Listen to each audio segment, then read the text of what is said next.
Hello, everybody. Welcome to Nintendo Pow Block here on Boss Rush Network. I'm your host, and I'm excited Eddie V. Joining me for this special edition of Pow Block. Since our boss man is away for this episode, I got the poetic and pleasant Patrick from the Boss Rush Podcast, After Dark, and Video Game Book Club. Hello, Patrick. Hi, welcome to Pow Block.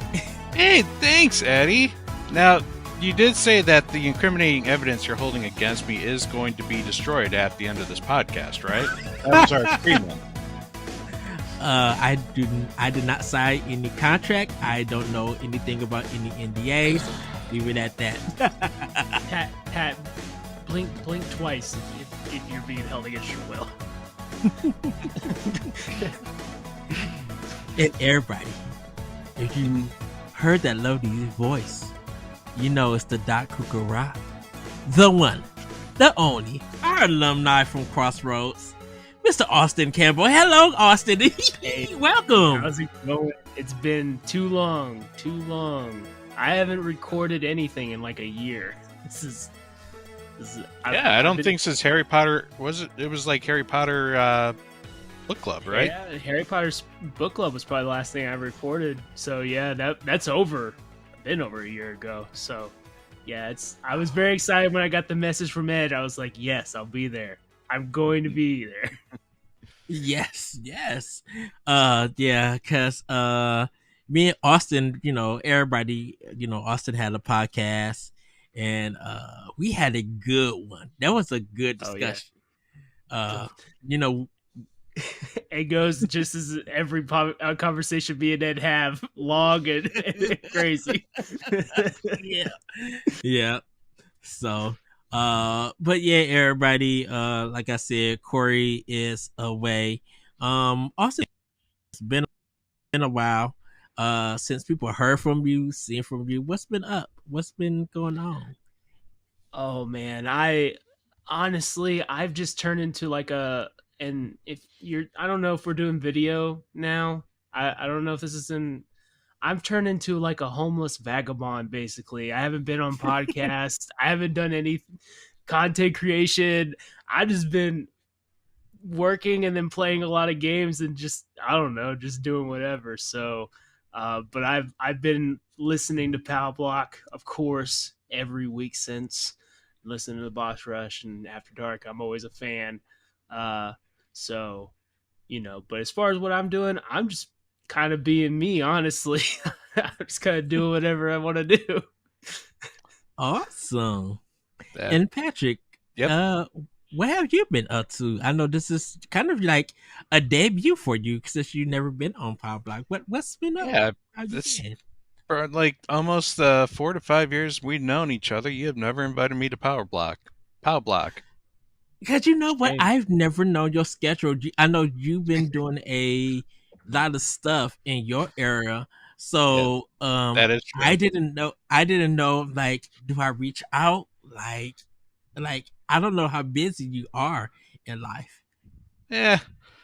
You know what? I make time for my video games, so we'll put it that way. But I'm doing all right. It's actually been a very crazy week here in Milwaukee. We just recently had the Republican National Convention. Oh, that crazy mess. Let me tell you, Milwaukee really did look like a fortress. It was interesting. They got all these like iron fences up and concrete barriers and checkpoints and snipers all over the rooftops, and it's kind of crazy. For a moment I thought they were actually building a cage to keep the people in there, but like I wasn't going to go in there to find out because I thought that was a trap. So I mean, it could be a David Koresh type thing. It could be they're trying to keep him in there. Yeah, but other than that, it's been a relatively chill summer for the most part. Oh, nice. Well, I know for me, everybody know my journey with working, going to different stores and all of that. But I've actually kind of, just bearing this heat, just like, oh my goodness, it's been so hot in my Yes. era, and I've literally just went to like so forgive me everybody, t-shirt and boxers like for bedtime because it's been so hot, like with no covers, just having the fan blow on me, just like it feels like it's been like in the 90s or getting close to the hundreds at night. So definitely we've been looking forward to rain, but when it rains here, it rains for like 3 to 4 days, and whatever you don't get, Pat, we get. And I vice always versa. just miss it because I'm like right at the north part of the storm. Like Mhm. it's like, oh, finally we're getting some storm, and then it just starts going south to you. And it's like, damn Yeah, it. yeah, because also you don't know, like I think a year or two, like Wisconsin had like a tornado, like or We've had several tornadoes this year. We had a tornado in February this year. Like really. our tornado record. We're pretty high on our tornado record this year. So why Yeah, has it not hit us? Are you sure? Like I thought I heard O'Hare just got a tornado like last week. If they did, it missed like the Gurney era Okay. area, like literally it missed a lot of us because when I see it like raining and like tornado uh alarms and stuff going off, I'd be like, everybody get prepared, and then just nothing happens. It's just a bunch of wind and rain. So Mhm. it's like nothing like really major. Like even our lights and stuff don't go out. It's like nothing happens. But sometimes I guess they get it sometimes in Chicago, like you said, or here. Mhm. And I'm like, how the heck did it miss us? Did it go all the way around? Like I normally think they would come to Gurnee and go through like North Chicago and like Lake Forest and stuff. But no, it Mhm. just be missing us. I feel like the closer it gets to a lake, the weaker it gets. You know, you have that lake effect that's like canceling it out almost. Mm-hmm. I feel that's Well, my guess, anyways. Just because in the city we don't typically get much in tornado weather.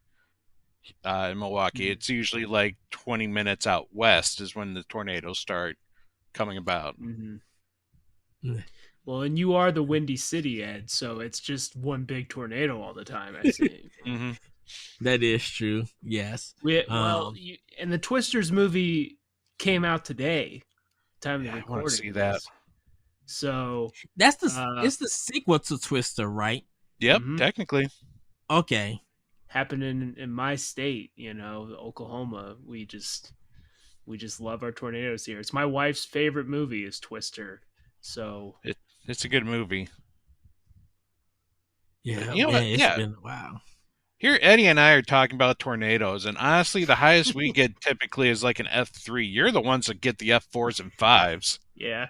Yeah, we actually I mean, I don't know. The biggest one that we had really near us was just a town to the north of us in Barnesdall, Oklahoma. I mean, just a very small, and that tornado was huge. And it started from the lake that's in my hometown, and then it started heading towards this way, and then eventually just kept moving north and north. So it missed us, but yeah, we're all. I think everyone's on the high list as far as like tornado records go, but we were way up there. Like we were like double our amount by like April. By the time we got to April, we were already double the normal rate that we were in April. Yikes. It's been wild. So I would literally be scared to go through a tornado. Like the first thing I'm grabbing is my Switch and the Pro controller and my shoes. It just going downstairs. So, well, you guys, how about we get into some housekeeping, because we got a show. We actually got a answer to something that Nintendo kind of teased last week. So let's get into this housekeeping. If you want to support Nintendo Pow Block and our other podcasts, you can go to our Patreon at patreon.com/BossRush Network. Subscribing to tiers on our Patreon can grant you perks like the new exclusive pre and post shows, actually the post shows for Pow Block, voting rights for Spoiler Cast, and Video Game Book Club, exclusive question threads for Spotlight Podcasts, early access to After Dark, and more. As always, though, your viewership and listenership is enough for us. Subscribe to the Boss Rush Network on YouTube and like this video. If you listen on Apple Podcasts or Spotify, or even if you don't, leave us a rating and a nice review on those platforms. You can find all of our banters, features, listicles, reviews, and more on our website, bossrush.net. So you guys know what time it is. It is time for, and you know, we got the Midwest in the house with Milwaukee and Oklahoma. Snack Oh, If cool. if the Midwest knows anything, it's how to snack. That's for sure. Oh yes, yes. Yeah. Well, Patrick, we're gonna start with you. What you been snacking on? Well, I have a bag of peanut butter M&Ms, but that's just normal snack. I would say the most interesting thing I've eaten within the last week was McDonald's just released a new McFlurry, the Kit Kat Banana Split McFlurry. Oh, I seen that and I haven't tried it yet. Yep. You know, I've been digging their new McFlurry creations, but I will actually put this Kit Kat Banana Split McFlurry down at kind of towards the bottom of a good creation, mostly because Ooh. the Kit Kat and the strawberry banana crumble, they don't really complement each other. You're either tasting the Kit Kat or you're tasting the strawberry banana crumble. So it's like there's two different things going on in there, and they just don't complement each other. So it just tastes like a whole bunch of sweetness and candy inside the McFlurry. Yeah. How did you feel about the Grandma McFlurry? That's the one I thought you were going to talk about. No, I did have that one though, and I actually liked that one. See, Like I'm a that. big I thought it was- butterscotch fan. I thought it was okay. I think they threw too much butterscotch in mine. Yeah. Like the caramel and the ice cream really went good, and I think if I got less of the butterscotch, it would be a little bit balanced. Yeah, and I kind of like the butterscotch, so that's more me. I will say my favorite one I think was I think it was called the strawberry shortcake Mm-hmm. a long time ago, and that one was just like strawberry crumble. That one was delicious. I wish they bring that one back. But in the meantime, we have the strawberry banana Kit Kat. I just need them to make a McFlurry and then just dump a strawberry cream pie in there and then just call it good. Just call it good. Because I love the strawberry cream pies at McDonald's. Love those things.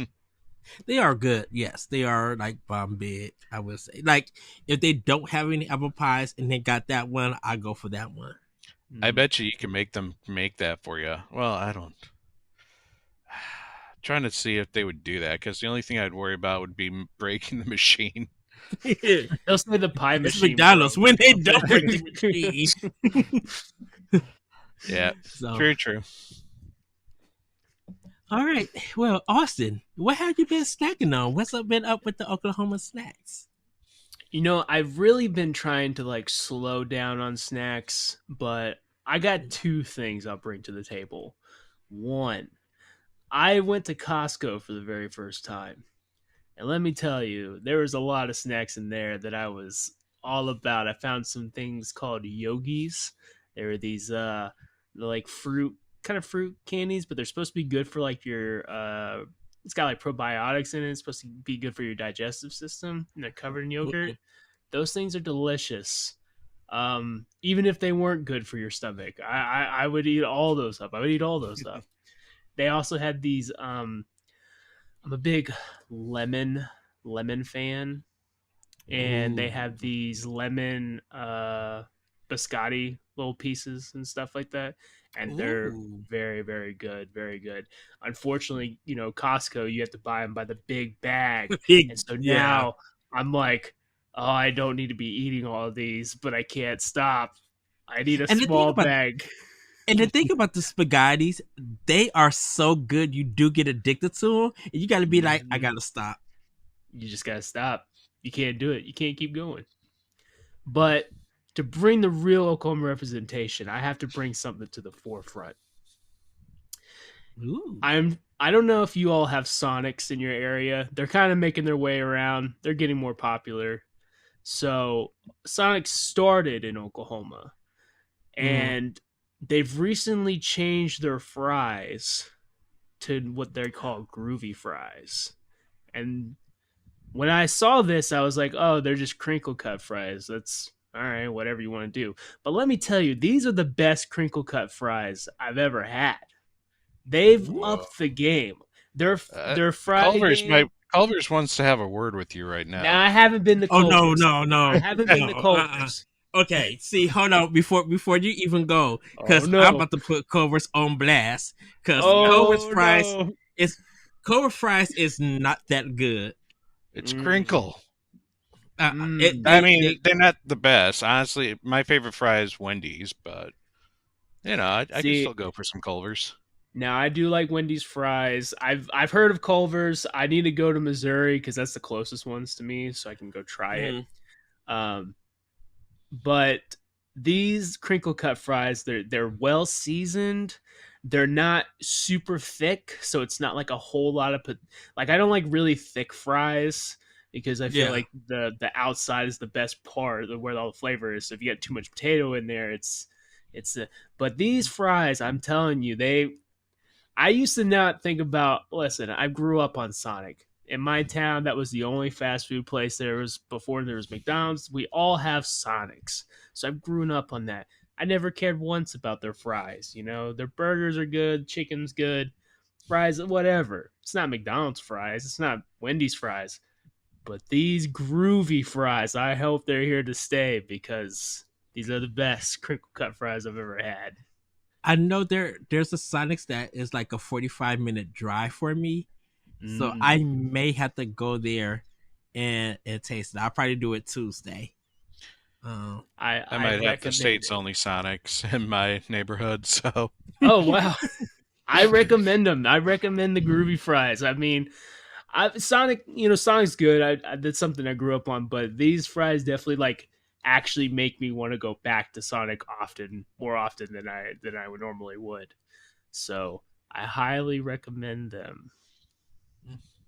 We actually were having a fry discussion at which I'll get to when I get to my Nintendo, at our local sub place, and my sister and the owner of Lino, this place called Lino's, we were talking about who had the best fries and stuff, and I was just like, man, Checkers / Rallies probably got the best seasoned fries. Denny's got some good seasoned fries. Denny's. Denny's seasoned fries. Some anointings right there. I haven't been some to a Denny's good in a long anointings. time. Yeah, they.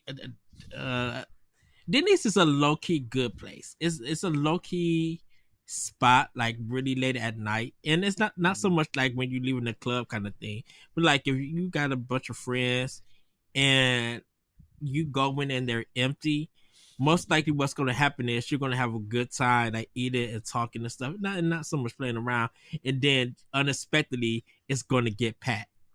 Like sometimes when you and some friends go to an empty Denny's, it start getting packed and they start getting busy, and it's just like a good vibe to see all these different customers come in into Denny's. But they season fries, yeah, bomb bed. Between IHOP, Waffle House, and Denny's, like what's the most popular one in your area? Not like by like who everyone's favorite is, but like where are who has the most restaurants in your area? Because for us it's Waffle House. Like that's the one where there's Waffle Houses everywhere. So for me, in my area, we only have IHOP because everything else is local restaurants. So one of the best kind of like local spots is a place called Chuck Wagon, and they do like just like breakfast, like everything is like straight homemade. Their pancakes are like homemade and everything, and it's like you literally have to get there early just to get a parking space because it's a big place and everything. But once they open, they get packed right away. Mm. Yeah, ours is a mix of IHOPs and some Denny's. We don't have any Waffle Houses up here. Mhm. I wondered because I know Waffle House is more of a southern type thing. The Mhm. more you south you go, the more Waffle Houses as you see. The more fights there are. So I don't see it. So I went to a Waffle House on my way to Kentucky a couple of years ago, and it's a really cool place. I didn't get to taste their waffles or anything, but their grits would be the bomb big. I hear like Waffle House grits. It's just like nowhere you could get that kind of taste. But I never seen any fighting at a Waffle House, I've never either. like live, I'll be I should honest, say. I've never seen one either. I've definitely seen them online, but I've never seen one in person. I'm not the type of person that goes to Waffle House at 2 a.m. though. Just that's not a scheduled thing for me. Now, if we had Ponderosa, like a buffet kind of place, then I could probably see a fight, like Golden Corral. Man, Ponderosa. I miss just buffets. Period. I saw something the other day that Pizza Hut's bringing their buffet back. I've heard that rumor. I'd be ready. I'll be ready. I think they're trying to get people into their Pizza Huts because Pizza Hut's been empty for years. Ever since they like downsized. Pizza Hut, out of all the chain pizzas, is not great. Hasn't been great for a while. I appreciate their stuffed crust, like being the original stuffed crust, but there isn't much that I appreciate a Pizza Hut other than that. Yeah, and I used to actually work for them. See, Corey gets on me, and Austin, you probably hear that I still enjoy Pizza Hut. It was, to me, definitely in the 80s, it was the spot to get like your pizza and like your little salads and stuff. But it was always going to the little arcade when you go in the door. So you would play like the Player's Choice games. I would get my 50 cent and play Double Dragon. But I've loved Pizza Hut ever since I tasted it in the 80s. They made a change to formula a little bit, but like my stomach could not stand Domino's, and it didn't get until they changed their whole recipe, and Domino's now became popular that I could eat them and everything. Yeah, same with me. Oh, sorry. Same with you too. Same with you. Well, yeah. When I was a kid, Domino's was like horrible when I was a kid. I had Domino's when I was a kid. I was like, this pizza's actually trash. Like as a kid, I was like, no, this isn't right. But then when they revamped, they really revamped. Like they they fixed it. They like put that garlic butter all over everything now in that pizza. It just amplified it. Dude, when they did the $5.99 deals, like 2 for $5.99 each, that just blew them, because like who was going against Domino's once they did that? Like nobody was really talking about Pizza Hut. If you had like local pizzas, maybe them, but like chain pizza, you like Uno's was gone, so you really couldn't go there. Papa John's is way too expensive now. It's like $30 a pizza, and it's like, dude, this is literally fast food pizza, and you're charging $30 for this. Right, and the only time people were actually getting Papa John's is someone else ordered it, like for a birthday or for a sports event. Like other than that, nobody was ordering Papa John's, and this is even before the owner who should not be named, Shaq John. Is his name John? Racist remarks and stuff like exactly. Like no one was like really eating any of his places. Like Sbarro's, that's mall pizza, so you kind of had no choice if you feel like pizza in there. But like that's that brick hard pizza that you can murder somebody with. Quiznos, give or take. Quiznos have pizza? Yeah, they used to have a pizza sub. Pizza. Okay. Yeah.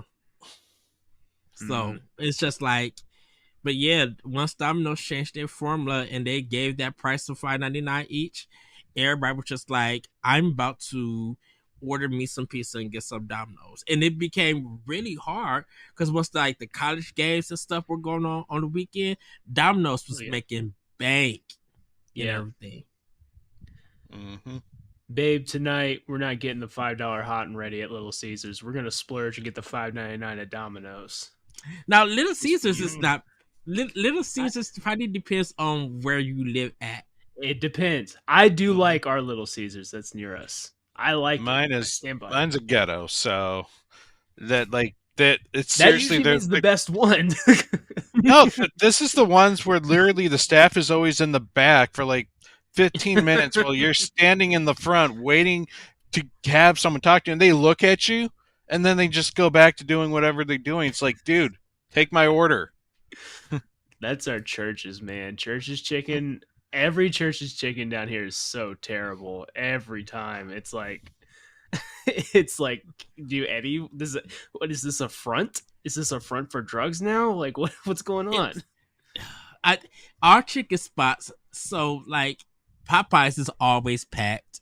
We just got Wingstop like a year and a half ago, so like that's the only place to like really get chicken because you can't get the Popeyes. Like our Popeyes drive through be so filled, people be blocking lanes. Dang. Which is blocking entrances, gas stations, the place to get to Wingstop. Like they be far packed, and I'm like, come on, y'all.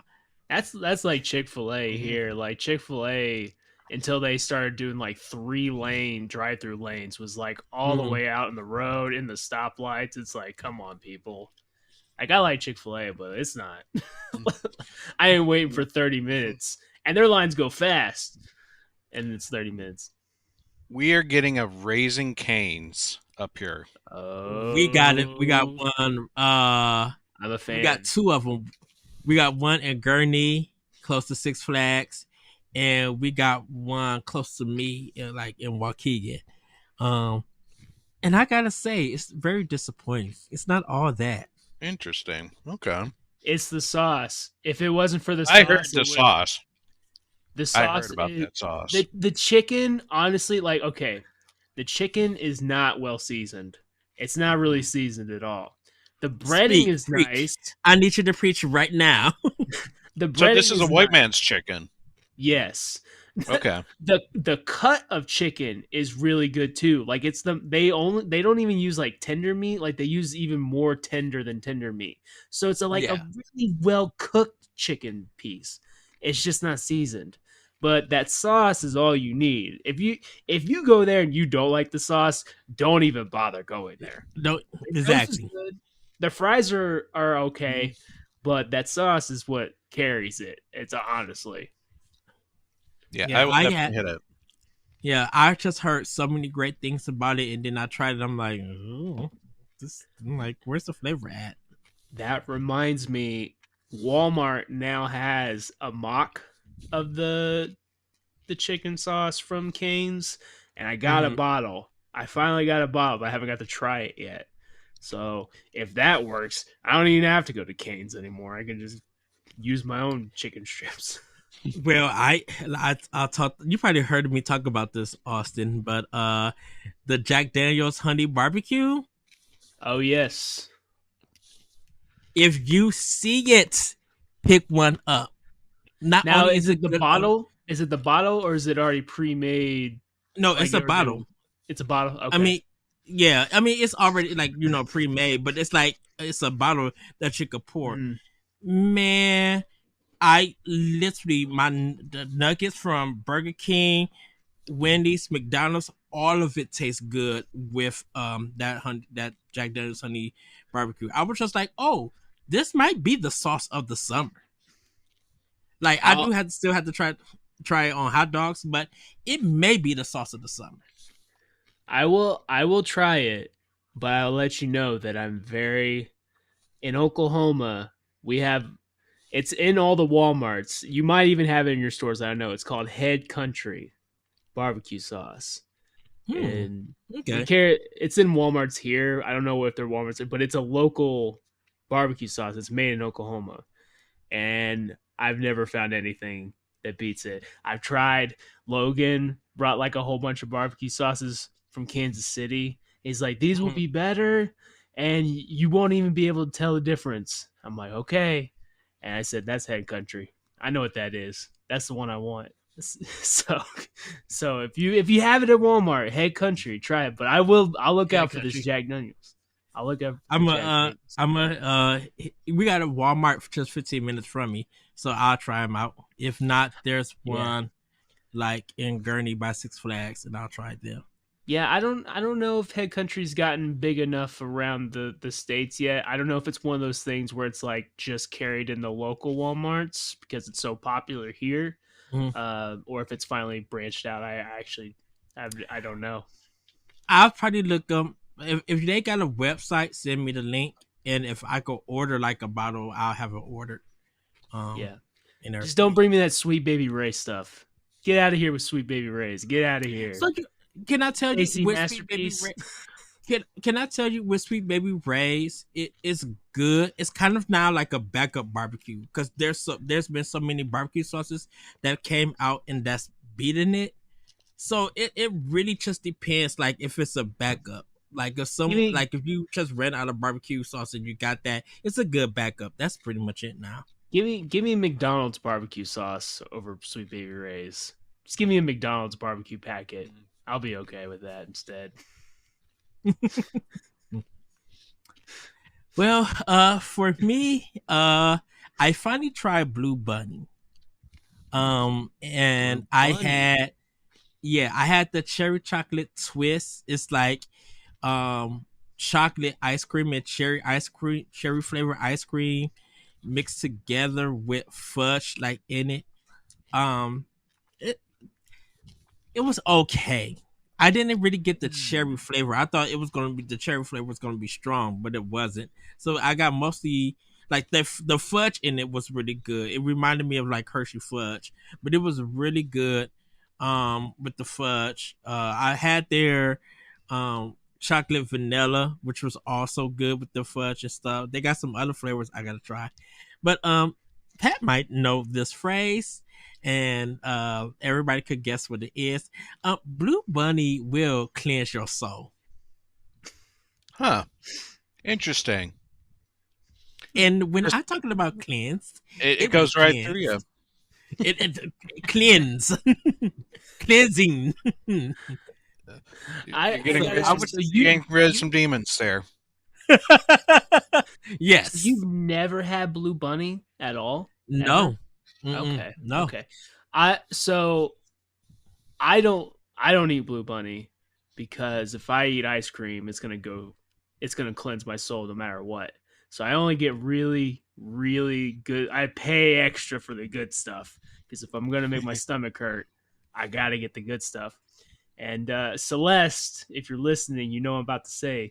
Blue Bell ice cream is the goat. I want some so bad. I know we've talked about it, and I'm afraid because the thing about it is they don't sell it here, and I know I could order it, but I'm afraid how that would come because it's just like that works. Yeah, it's just like because there was like a fudge chocolate cake flavor that she talked about. I'm like, and then they had a banana kind. I was just like, I need this. Yep. Yeah, I was just like, I need this, and it was just like nobody would have it because Pat knows I go to when I come up to Wisconsin. What is that family store that I go to? Family store. Woodman's? Yeah. Which one? Woodman's? Woodman's, yes. Yeah. Now, Woodman's is my spot. Like, and y'all know how much when it comes to like trying new sweets, new drinks, anything, I always go to Woodman's and everything. Good sushi too.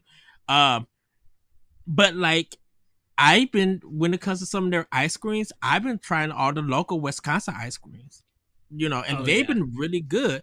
So it was just like I was looking for that ice cream, and Woodman's never had it. Like, and just no state in Illinois city. There's no city in Illinois, no city in Wisconsin carry it, and I thought Wisconsin would carry it because of them being the home state of dairy and stuff. Yeah. I don't know. I'm just Well, checking the internet. I show dollar store of all places might have this. Yeah. Sorry, Dollar General. Dollar General? Yeah. Yeah, that's a possibility too. Mm-hmm. Interesting. Man. We have to make a stop by Dollar General up in Wisconsin.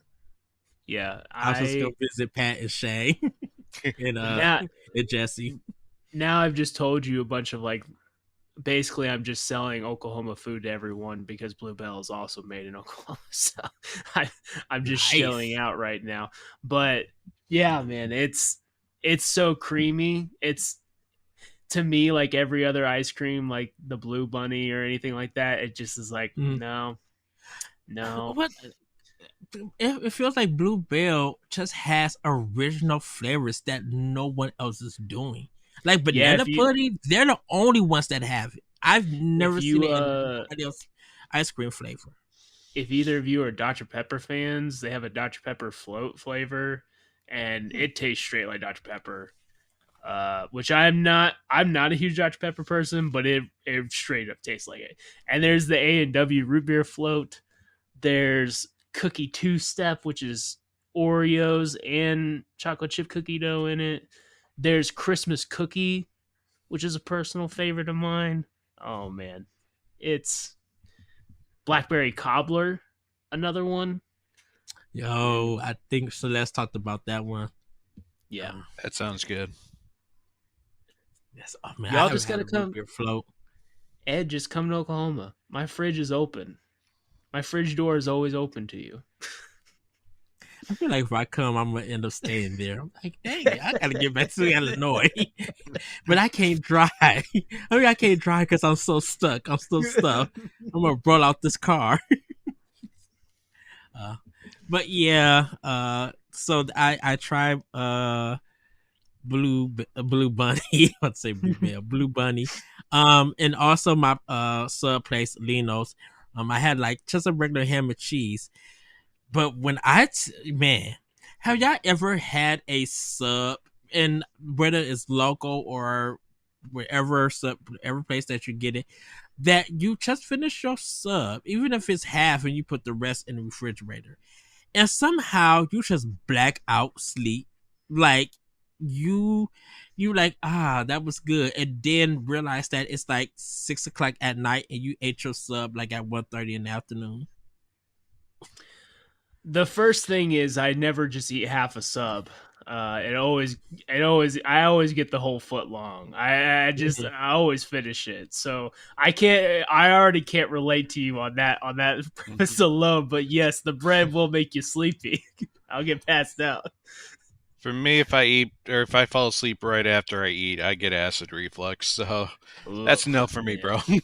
I can't do it. Yeah, I ate my sub. And it was only a 6-inch because I had ate something already, and so my sister was treating me out for lunch, so I was eating it, and the bread is thick, but once you put on that oil and vinegar and it gets soaked in, in that bread, it makes it soft and everything, and it's just like it gushes when you eat the meat and cheese and lettuce and stuff, man. And they really don't put no like mayonnaise or mustard, or they don't really put any sauce on it or anything.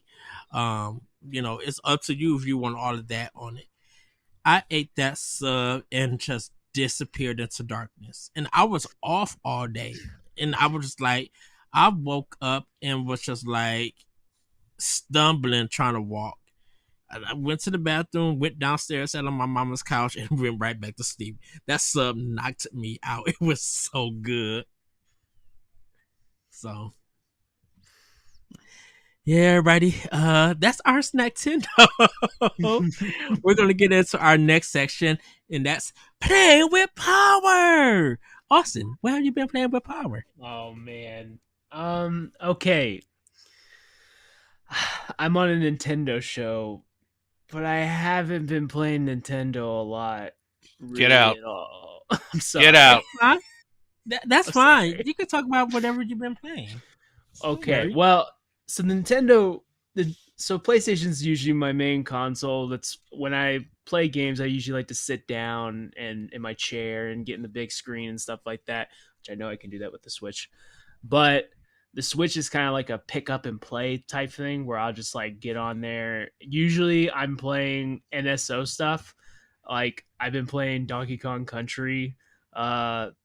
And Shinobi on the Sega Genesis. Like I've been playing just Nice. pick up and play games on the Switch really is kind of what I do. And then of course my wife only plays one game and one game only, and that's Mario Kart 8. So so Mario Kart 8 is like always in the rotation as well. Um I've been playing several games on PlayStation going through them.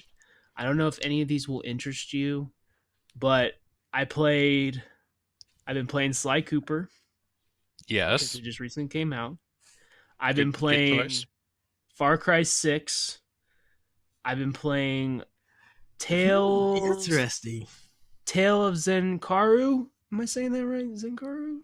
Zendara. Wait, that you're talking. Zendaru. It was the Zao. Metroidvania that EA made. Yeah, Zao. Zao 10 of Wow. Kandara. Okay. So I played through the first act of that. I've been playing Concord, and I've been Okay, playing college football. And I would say this about Concord: it's kind of getting a good reception. With everybody playing like the demo, with it or beta, or like the or trial. It's been getting a good reception. People just wondering, it's a little bit familiar, and they want to know when this game gets released, is there going to be more to it and everything. My But they said my everything. It feels really good. My worry mostly is, and here's my thing: I haven't pre-ordered it because I don't really pre-order games all that often. But the thing is if I'm going to spend $40 on a game that's online only, I really want to know that there's a fan base there. And unfortunately, I just don't know if it's going to be there for me to spend the $40 on. And if it was free to play, I would be more willing to like jump into it. But Mhm. I played for probably eight hours, so got really get into it. I played every character, getting good with certain different characters, and it's fun. It definitely feels kind of like a mix of Destiny like movement Mhm. and then like Halo, like in Halo when there's like different guns, you're it's not like Call of Duty where it's like you see the first person, you shoot that, see a person shoot a person, move on to the next person. Halo, you have like, okay, if I do this or if I jump up here and do this, like you're kind of, you have a little more strategy involved than just aim and shoot. That's kind of what I get from Concord. It's definitely better if you play as a team. Not everybody understands that. People are playing it like Call of Duty. It's not. You gotta play it like Overwatch. The mode I played was just team deathmatch because that's all they had at that point. And then like it's kind of like kill confirmed. It's called trophy Yeah. hunt in this one, where you have to actually pick up the dog tags of the person you killed to get the point. So, and if you go on by yourself, you will get smoked. If you are 5-on-5 and one person drops out and it's 4-on-5, it's very difficult to win with a 4-person team. It's really difficult to win with a 3-person team. That only happened once on mine. So it has a lot of potential there. I understand the character designs they're not as good as Overwatch. They look incredible. This is like it looks really good because it's like a PlayStation first party. They want to make the graphics look good, whatever. But to me, I would take the Overwatch more cartoony like characters that are well designed and have interesting things about them. They're Mhm. all completely different from around the world, whereas in Concord they're just kind of space people. They're just they're kind of humanoid space like people, and it's just like whatever, you know. There's some very good characters. There's some very annoying characters already. But and then balancing issues is going to be, that's not a problem to me because those can be fixed. Every team based shooter, every fighting game, everything where there's different characters involved, balancing is going to be something you can fix. But I just I want to root for this game. I almost want to pay the $40 just to support them, but I just don't see the longevity. And as someone who has put 1,000 hours into Overwatch, 1,000, I'm over. I don't want to play two anymore. Two has killed all my pretty much love to play Overwatch now. That I'm looking for a new team-based shooter, and if Marvel Rivals is good and it's free to play and it has characters that everyone already loves, that's probably going to win out. Valorant's already got a fan base, and on PC, so when it comes to console, there's going to be people jumping in. And as far as I know, that's free to play as well. So that'll probably win out. I don't know. I feel like the win here is Concord needs to give it to all PS Plus members for free and refund the people that have already paid the $40 and just start doing battle passes like everybody else. I hate to admit it, but you got to do it. I have a question for you guys after just hearing this, because this just came to my mind. Who do you think is leading like a multiplayer team battle kind of game out of these three? Halo from Microsoft, Splatoon from Nintendo, or I probably have to say Destiny now since Sony owns them, because I wanted to say SOCOM, but they don't make them no more. And the only kind of like team-based kind of shooting game is, for right now, even though it's Bungie, it's going to be Halo for Sony. Who do you think is leading out of those three? Destiny. Yeah. I mean, Destiny's definitely the winner on that one, especially with the recent news on Halo. It seems like Halo's kind of dying in popularity. Splatoon is not my type of game. I think that's totally different, in my opinion, as far as that goes. But I know it's got its audience, but that's not the same type of game to me. Destiny is a way different play style than Splatoon is, and I think it offers a lot more variety than what Splatoon offers. So I would think Destiny. Also, Destiny has like a 10-year streak going on with its one game, so it's also got the following. But based on what Corey and what I've heard other Destiny players say, Destiny doesn't care about PvP stuff. So if you're asking for PvP, it might actually be Splatoon. I don't know. I don't know what the Splatoon fan base feels like. I know Halo fan base is struggling, and the Destiny PvP fan base has basically just been screwed for a while. Yeah, and I think the reason why I brought this question up is because like no one would ever think that Nintendo would get into like team-based shooting or that kind of style of game with Splatoon. It was a worrisome IP when it first started, but then they sold millions of it on the Wii U, and it rose to being one of the biggest shooters for Nintendo, I should say. And I think people couldn't get the grasp of it at first, to be like, it's not about shooting your other teammates. It's about covering areas with your ink. And it's just like, yeah, it's 3 minutes rounds, but people realize that when you get into the groove it and you're mixing with different people around the world, it's kind of a different experience every time you play. So it's kind of like there's something fresh about it, and I think people didn't grasp that. Where it wasn't about how many times I'm going to get rid of this player for them to come back. Oh, why did we lose? Well, that team covered most of the ground. with their ink. So they won by the percentage of ink and not how many people they took out the game. Yeah, it's just I don't know. It's different.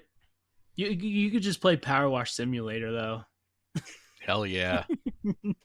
Uh, so all right, okay, yeah. And speaking of Sly Cooper, it's good that you brought that up, Austin, because a lot of people have been playing it.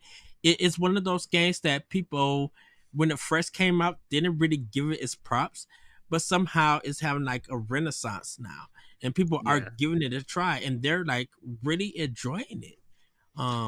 What sucks is This Sly game. 1 is the worst one too. Yeah, Like, I would love them to bring Sly 2 over so people can actually experience what a really good Sly Cooper game is. I think we're gonna get Mhm. it though. I think we I really hope are. so. I grew up on Ratchet and Clank and Sly Cooper. I am a PlayStation kid. That's what I grew up on. So these having Sly Cooper and a college football game that I haven't had since I graduated high school come out in the same time period. I'm living my childhood life right now with these two games. So it's I was going full steam on Far Cry 6 and then these two games just is taking over and I don't even know if I'll get back to it to be honest. I had to return to Far Cry 6, and I think I'm gonna have to try to mainline that game and keep the side stuff to the, Yeah. because I'm like, that's the I thing think that I will happened to too. it. I brought it when I was with Jesse in Appleton, and I played it, and it was just like, okay, I could go for this, but other games started coming out, and I just took it off my Xbox and just like, and just forgot about it. So I think I need to go back because I didn't really like 5. Yeah. Um, 6 is good. I mean, it's got a good villain, it's got a good setting. The problem is, it is so freaking huge. It's Like, each huge. one of those areas is absolutely massive, and eventually you just kind of wear yourself out and, go I play something I else. I love 5. 5 is one of my favorite games of all time. Like I really like 3, 4, and 5, but 5 is one of my favorites of all time because I like cult stuff. I read about cults. I watch cult documentaries, so it was right up my alley. But 5, I probably platinumed in 40 hours. I'm 40 hours into Far Cry 6, and I'm in the first area, like first big area still, and Mm-hmm. or barely scratching the surface on the second one. So I'm like, man, I don't know. And to Yeah, each me, area is like 20 hours each. yeah, and to So, me, I no respect. Listen, I love Giancarlo Esposito. I love him, yeah, mm-hmm. but he to me is not a good Far Cry villain. He's a good like Ghost Recon villain, but he's so far in the interesting. story. So far in the story, he hasn't hit like the insane crazy level that I thought all the other villains hit. And maybe Well, he he's will. he's a different kind of mad though. He's Yeah, more the ingenious and like yeah. sociopath. Like Yeah, he doesn't Whereas care about anything else other than him and his own. that's and true. I think the team at Ubisoft who made Far Cry 3 and put Voss as the villain, like he is the expectation now for the Far Cry series. Um, and it's just like people who talk about villains in that series now compare it to Voss. How crazy are they, or can they you know over outdo, I should say, Yeah. Voss? And Mhm. for a lot of people, they're just like, no, Voss is still number one. But then he Uh, came out with 4, and Pagan Min, while not quite Pagan, at Voss's level, Pagan was no. still a very interesting villain. Yeah, I really, really like Pagan Min a lot. I don't even. I think Voss might actually be my third. He's like tied with Pagan for me, which 5 is just the So best. you're Joseph Seed? I That's am your fave? all. I love everything about 5 so much. Did you play New Cheeseburger, Dawn? no. Okay. I'm because You need to play New Dawn. I do. I don't know why I fell off of it because I did start it, and for some reason I'm like, I know that this is going to connect eventually, but it's not Mm-hmm. now. and I don't know if I want to go through this at this point. No, it's I would say New Dawn. Joseph gets what he deserves. Mm. It's very poetic. I need to do that, especially because in Far Cry 6, there's the DLC with him, with Joseph Seed in it, and Voss and Pig in for that matter. But I don't know if it's gonna spoil anything for New Dawn, so I've been basically just ignoring that DLC for now. But I think we probably won't see Far Cry 7 for a few years. I just have a feeling that that's the series. I think the what I know Assassin's Creed is the next one game after Star Wars Outlaws, but I think Assassin's Creed is the next big one. And then if they announce the Division 3, I think that would be like the next one, like the next big Ubisoft game. But Far Cry 7, I don't see it coming back to maybe 26. Yeah, I know they got two Assassin's Creeds coming out within this year and next year. Yeah. We won't see Division 3 for Prince, a long time. Seeing what they did with the Heartland, something tells me Division 3 is probably a little ways away. Yeah. I would almost predict a Far Cry 7 before Division 3. I can honestly say I really don't know what happened in the Division 1 and 2. I think those are games to experience, to have fun shooting with, because I do like that. I do like the Division 1 and 2, but I'm just like, the story is not memorable at all in those games. Yeah, I don't really remember. I just remember having fun with people. I don't really remember anything about the story. See? Yeah.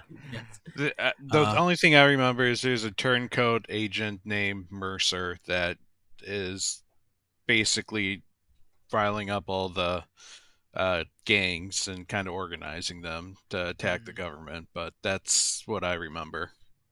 Yeah, Austin should know me very well. But like, when I finally do get my PS5, it better say Ghost of Tsushima 2. That's all to it, because I would definitely get a PS5 for Ghost 2.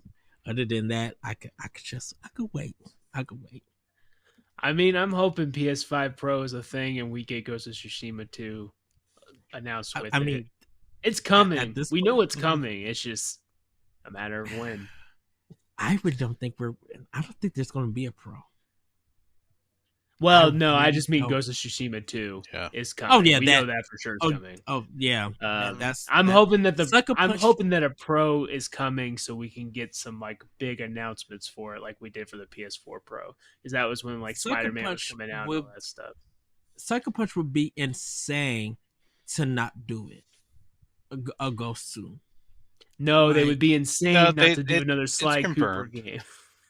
Yeah, that one sadly got pushed, but it's been confirmed that with the success of the first one, like Sucker Punch was told by Sony, you're making a sequel. Yeah. That, man, Ghost of Tsushima, outside of The Last Guardian, Ghost of Tsushima is like my number 2 game on the PS4 era.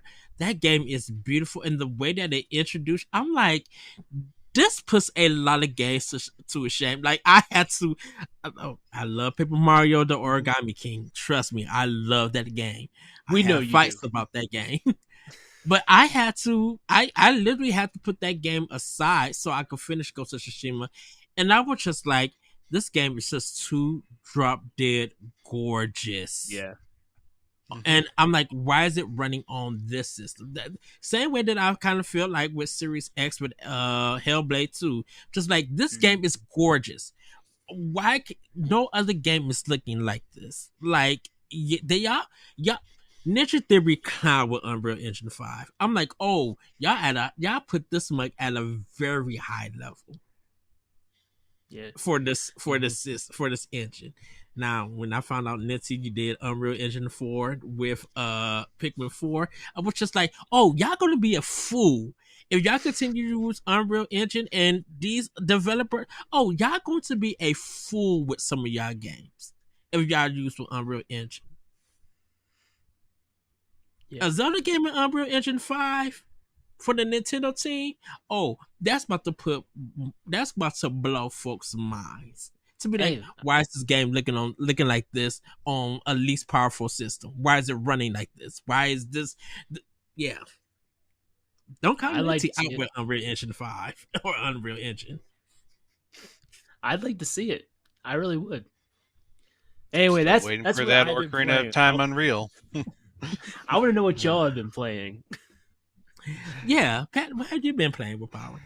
Well, I got a lot of games, but the ones I decided to stick with for tonight is I just recently picked up the indie title Bow, Path of the Teal Lotus.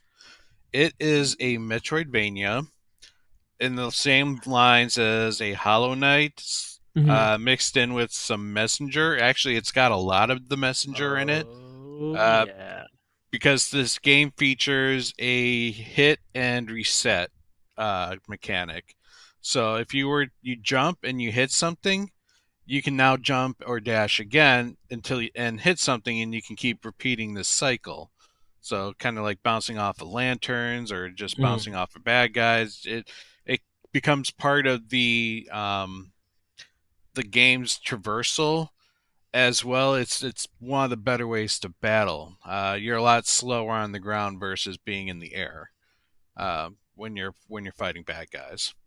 But this game is absolutely gorgeous. Picture a 2D Akami game.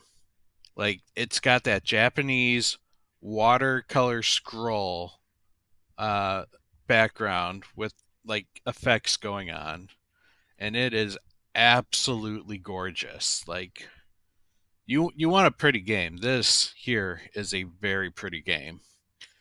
Unfortunately, like a rose, it has its thorns because this game is also a very challenging game. The platforming is very precise. It doesn't really give you a whole lot of like chances to screw up on, and you got to pick it up very quickly. The whole slash and reset system that it has. Um, but if you're able to do that and get off kind of the island that you start off of and into the mainland, like the game really opens up. It's like I said, this game's beautiful. Some of Very these It's screenshots only on I'm looking PC, at. right?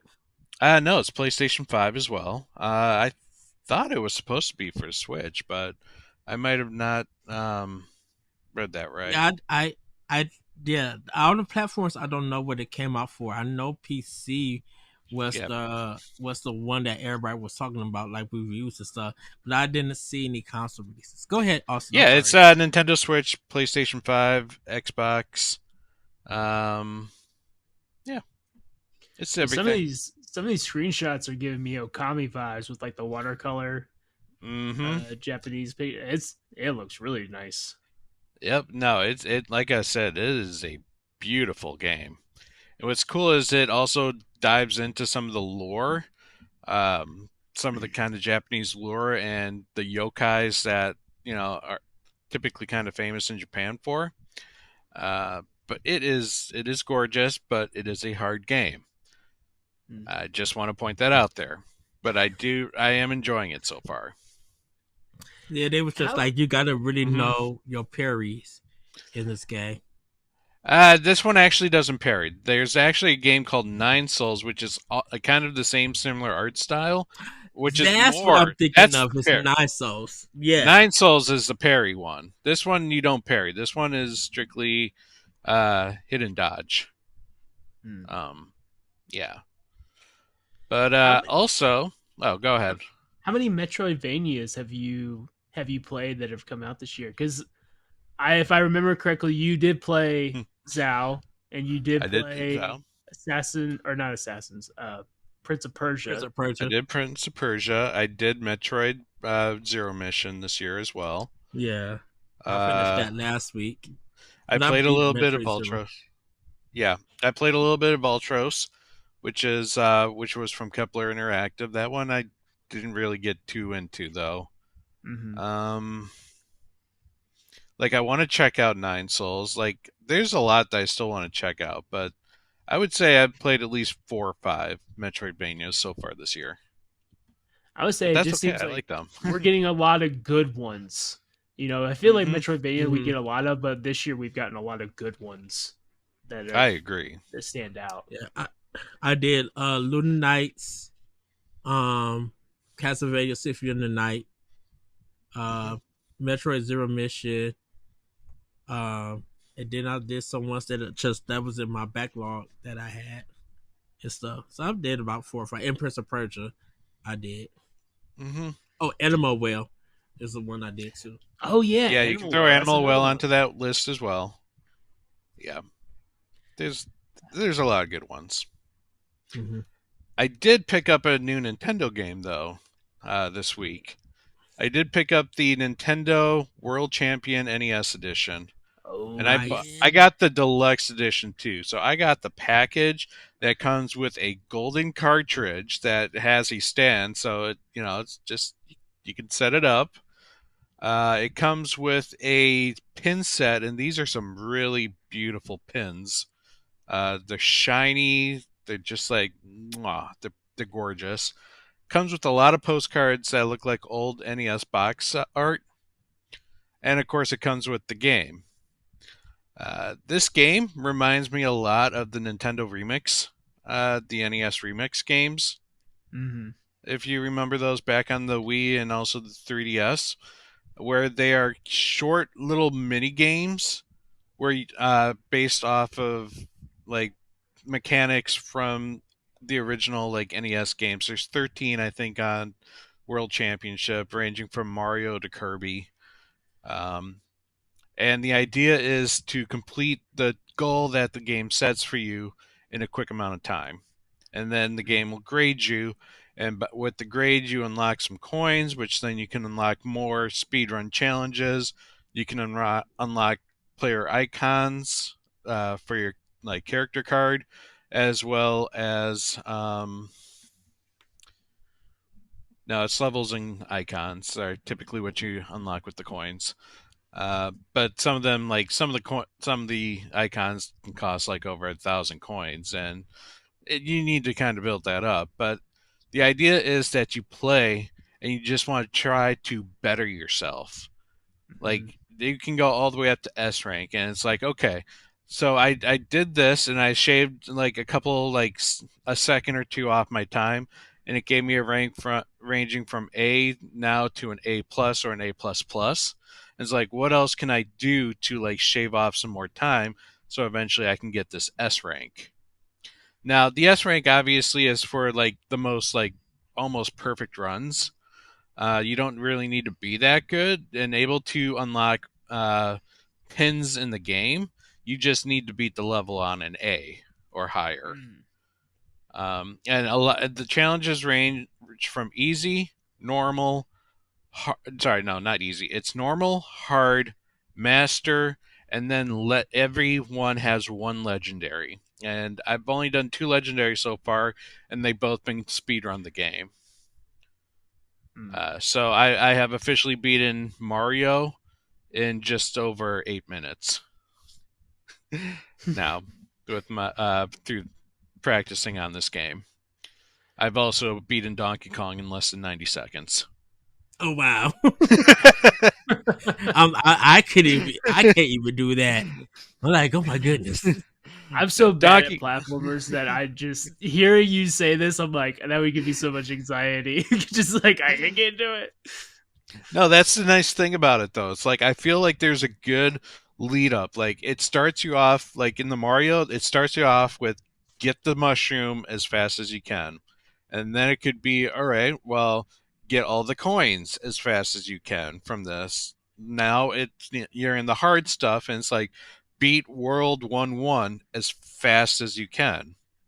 And eventually then you get to that legendary, and it's cool because they give you what they called confidential information, which when you click on it, it looks like something you see out of an old NES instruction booklet. Like it's Mhm. got the old character art and kind of like little screenshots with arrows pointing. Now here's the hint here: focus this and move over here and jump into this warp tube. Like it shows you the path by path of how to beat Super Mario in 8 levels, as well as where Wow. like the you know what are kind of like the techniques you need to like shave like to shave off some time. That was in the Donkey Kong one. Like I remember specifically a hint saying in Donkey Kong you don't have to be directly on the ladder to climb up it. If you're like within like a half to like 2/3 into the ladder and already are pushing up, you save time by starting to climb. So it kind of gives you those nice little hints. But then, of course, like I said, it's always about unlocking those pins. Those pins are gorgeous in this game. It's like an achievement, I guess. But that's just a single player portion. Obviously, what the game wants you to do is it wants you to try their World Championship mode and their survival mode. World Championship mode is where they will give you like 5 levels to play, and you want to post your best score possible in these 5 levels. And then after, I think in this case, after the 23rd or the 22nd at like 4 a.m. in the morning, the game is going to look at all those scores and it's going to rank everyone. It's going to basically rank you by your score and your in your age group. And you can actually earn a pin if you're in the top 20%. Okay. Yeah. I heard that there were no leaderboards and people were kind of freaking out, but it looks like you gotta wait a little bit for the leaderboards to kick in. Yeah. The first competition is like 3 days long. So it gives you as many times as you want to practice and lower your score until you get to something you're satisfied. And then those are the ones that get posted and ranked against everyone else in the world. On the other hand, there's survival mode, which comes in a silver tier and a gold tier, and you're playing against ghost performances of people of similar like styles or a similar, I guess, rank. Or I'm not even sure how they pull it, but you're playing against ghost data, and your goal is it pits you against like 7 other players, and you have 3 games to play, and the play like it gives you what 3 games they are, but the order that they're going to give it to you is going to be random every single time. So it can work out to your advantage if someone really sucks at one game but is good at another. So it gives you that in random. And so the first game, the first 4 players go to the second round, and then the first 2 players go to the third round, and then the first player wins. Whoever wins that. And again, you can do them as many times. It will pit you against different people until eventually you can win yourself a cup. I spent about an hour last night trying to do the gold survival challenge, and I finally got very lucky because the person fell down a pit. Look, if you fall or get hurt, you don't like forfeit the challenge. It just kind of rewinds you back 1 second. But that's still 1 second that that's time that's really crucial in the game if you're like trying to speed run. But yeah, it's fun.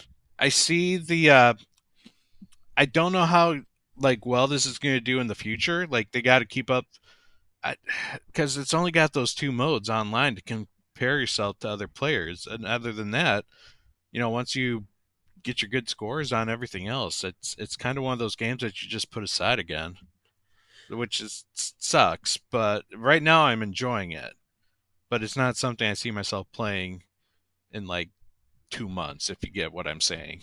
Right. Yeah. Out of the, you said there's 13 games on there. Yep. So out of the 13 games, what do you think is the one that you're the best at? Donkey Kong.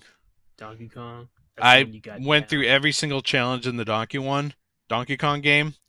S ranked every one of them. Dang. Nice. Even the legendary at 90 seconds or at like 84 seconds. That's crazy. So, yeah. But I yeah, it's got the speed challenge people because I can't. I just can't. Well, like I said, that's the nice thing about this game is that you don't have to be a speedrunner. It helps build you up to that by giving you these smaller challenges to like perfect.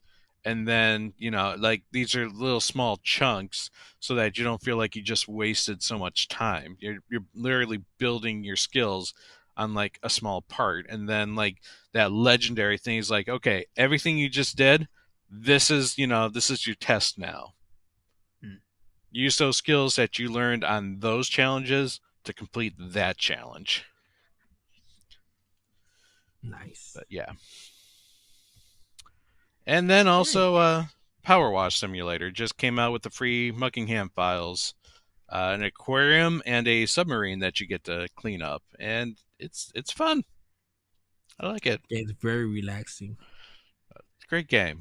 And every time they come out with new stuff, I have to play it. So, and better than I'm playing Splatoon. that. Am I right?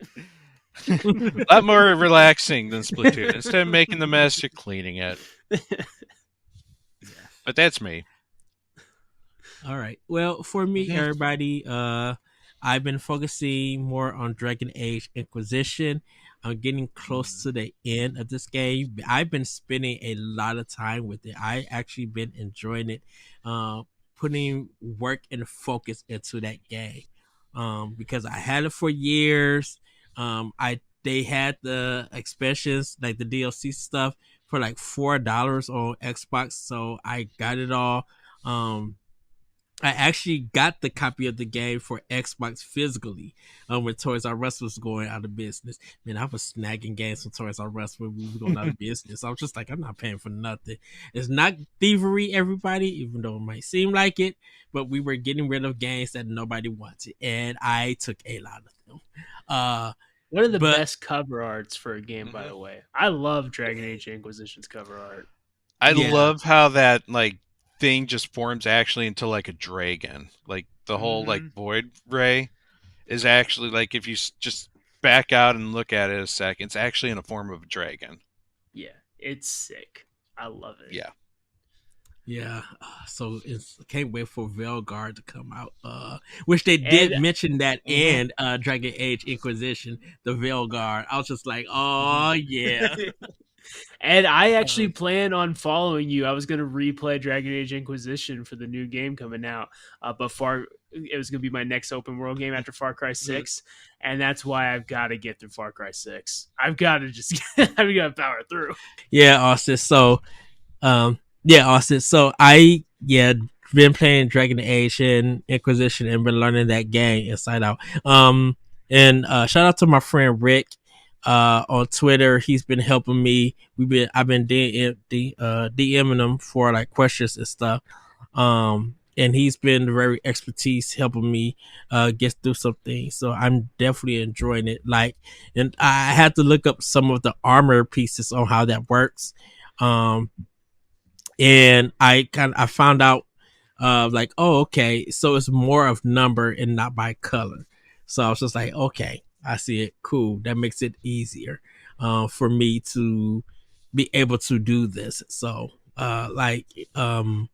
get my characters defense if attack mode up. So it's been pretty good. I've been I think I'm getting closer to the end of the game, but I've been doing so much side quest stuff and getting my power level up to open up new quests.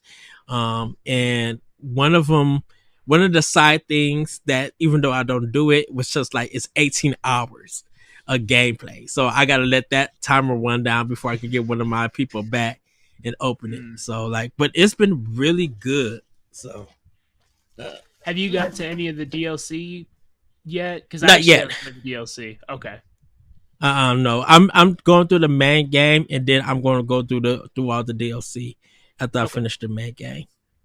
So, I'm super excited because, man, that demo for that presentation for Veilguard got me hyped. I'm like, this looks up my alley when it comes to the fighting, because I'm playing as a mage, Quinari. I'm playing as a mage, but the fighting looking more fast in this one, I think I'm going to go with warrior with this one. So I'm super excited with that. Last game I'm going to talk about, I finished Coffee Talk 2. Coffee Talk episode 2, Hibiscus and Butterfly. I gotta say, I think I enjoyed this one better than the first game. Wow. And everything. And y'all really talked about the first one. Yes, we did. Winora, I think it's her name. She's like this banshee who wants to be a soprano. Man, I felt her story. Like she became one of my favorite characters in this game, and it really pulls a lot from a lot of experiences of like real world things. And I was just like I was so captivated by everybody's story and stuff. But it kind of felt like at times that some of the characters from the first game, they kind of popped up but then left and were gone for most of the game. Like the only one who was really from the first game that was in this one is Officer Georgie or Horgie. Mhm. He's this black cop and everything, and he's on the this case of finding this vandalizer and everything, and you get to find out what that story is. And it kind of really feels like they were going for a new direction and a new story. So shout out to Toge Mhm. Productions. I can't wait to see them. Hopefully I think they're going to be at PAX West. Hopefully they Yes, they are. will be. So In fact, the CEO is going to be there, so ooh, we're yeah. excited, Chris. Is what's her name going to be there? The No, one that unfortunately, um, Lala's not going to be there. I wanted to thank her for like Coffee Talk. I don't know if she was part of that or anything, but I'm like, man, that gang, like Coffee Talk 2, Coffee Talk episode 2, um, I really was invested with Benora's story. I really was invested, um, kind of hearing like the story about this certain tree, um, that had a lot of history to it, and there's still a lot, there's some alien stuff that goes on with some characters, and it truly is funny. And I played this one on Switch, everybody, so um there's no problem with it. Like it kind of, I think it works well across all platforms. Like I didn't have no problem with the loading or anything. um but yeah, I really was just invested, and I played it like for I beat it in 3 days because I had to do some work stuff. Um and you know, also Dragon Age was playing a part of it. But like I beat it in the weekend, and I was going through the stories and just like, man, there's still a lot I could do just to get like the perfect ending and stuff, or 100% of completing this game. But I was just like, man, this, and I'm not so worried about making the coffee and everything. It really is about the story. It really is about the narrative in this game, and it's just so much stronger. And it kind of gave me the feel of like, it kind of gave me the feel like this is a manga comic book in some sense, but it's a good manga that I'm reading with it. Like it has a Japanese feel to it. And even a little bit of snatcher to it. There's just like this kind of vibe of, you know, of being in Seattle, people coming in to talk about their problems and stuff, and you're just invested in where the story goes and stuff. Like it's really good. So I definitely recommend Coffee Talk episode 2, Hibiscus and Butterfly. I know that people definitely want us to do a talk the walk for it, which would definitely be good for this game. And maybe we'll probably just have a natural conversation at PAX, because I think David finished it. I don't know if Stephanie played it. Um, but I gotta see who all played it, and I just kind of want to have a conversation about that. It's just Mhm. like when No, you're with a we narrative could game. definitely talk to. I could try and finish it before PAX, and maybe we can get Chris involved, the actual one of the writer or the CEO, and Ah, possibly one of the writers. yes, So yes, I would love that. Yeah, and just like, yeah, Coffee Talk. episode 2. Um, man, goodness. And And we'll be in Seattle, and I've heard coffee is there. I've heard they got coffee there. yeah, I wonder who we're gonna run into this time at their Starbucks. Well, I know Brianna White, Britt Barden, and was Susie Young. The 3 main characters from Final Fantasy VII are going to be there. Nice. Mhm. Yes. So maybe we'll run into one of them this time. Yes. This Seattle trip is sounding better and better. Did we tell you that we ran into Ben Starr? Yeah, I heard that. I was like, what? What? We literally were in line just waiting for our coffee, and he walked in, and we was just like, wait a minute, is that Ben Starr? And then Stephanie, I love Stephanie. She just like, oh my goodness, that's a Ben Starr. And he started talking to a couple of people, and they started talking, and the whole Boss Rush crew just came in, like all 7 of us and everything. And he is such a humble and awesome person. And when he said, I don't take things serious, I love making an idiot out of myself, I love being dumb about stuff, I was just like, I love him. Yeah, Ben Starr was amazing. I didn't even know that he was going to be at PAX, and him just walking into Starbucks like a regular person. I'm just like, this is insane. Steph and I knew he was going to be there, so we kept an eye out. Her especially, yes. She eagle-eyed him and was like, Pat, is that him? That's him. So then, I made sure to get behind him, and once he was done talking to the people he was talking to, I introduced him to, the Boss Rush crew. So yeah, I didn't know that Chad Caselmo.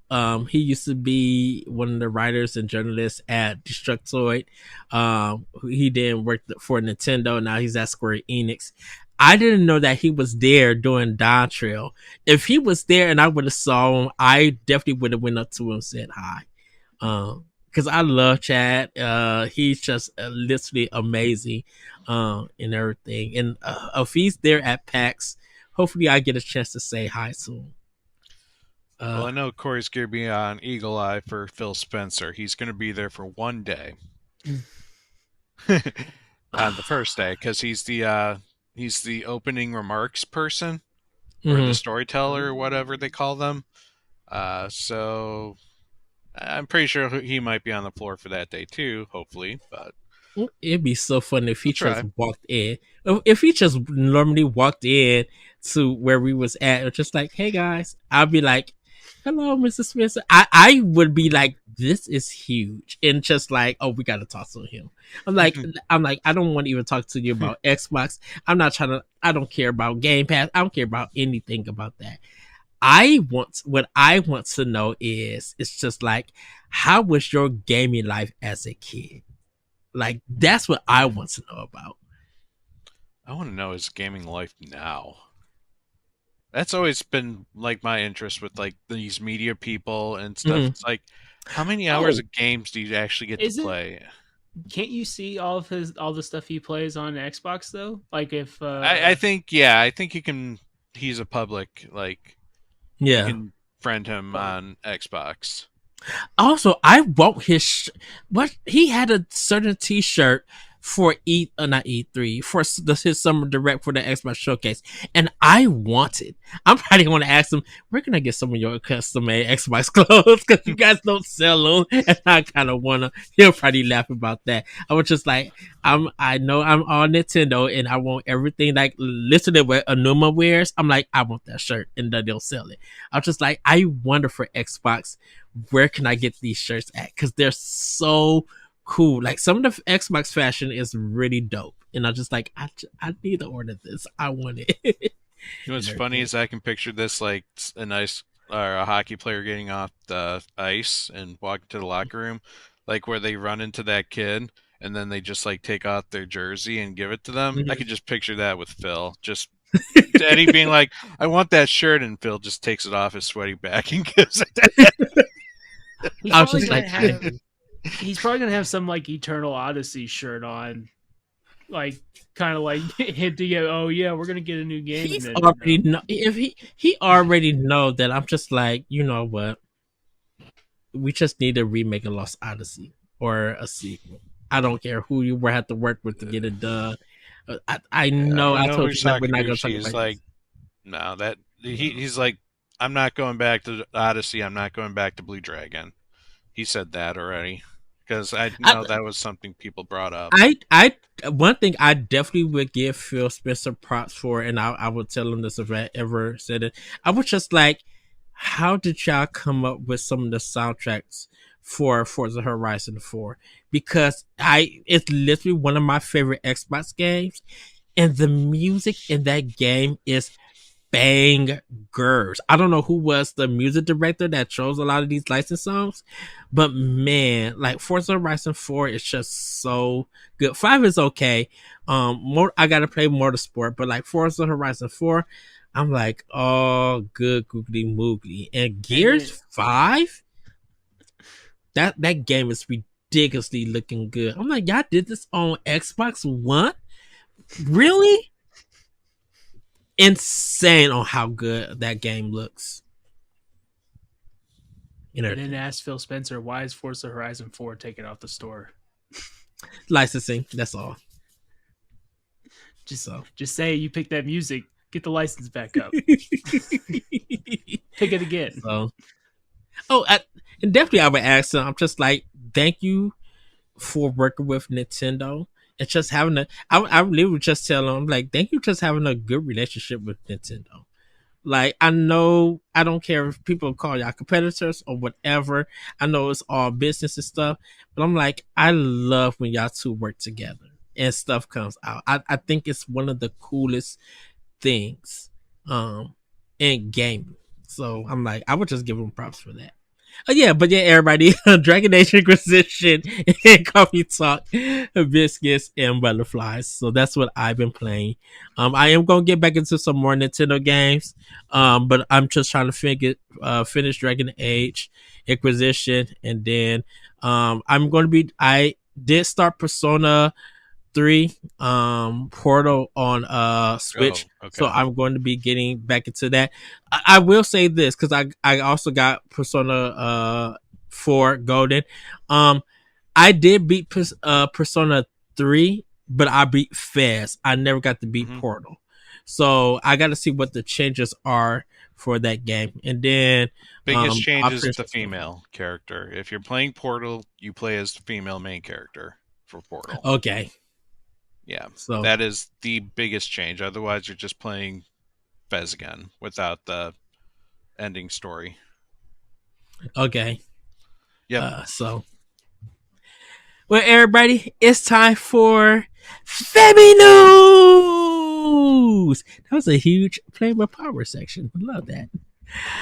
Well, everybody, we got 3 stories for you all. I think now we can say we now know more about Emio, because Nintendo has revealed Emio, the Smiling Man Famicom Detective Club, which is launching on Nintendo Switch in August.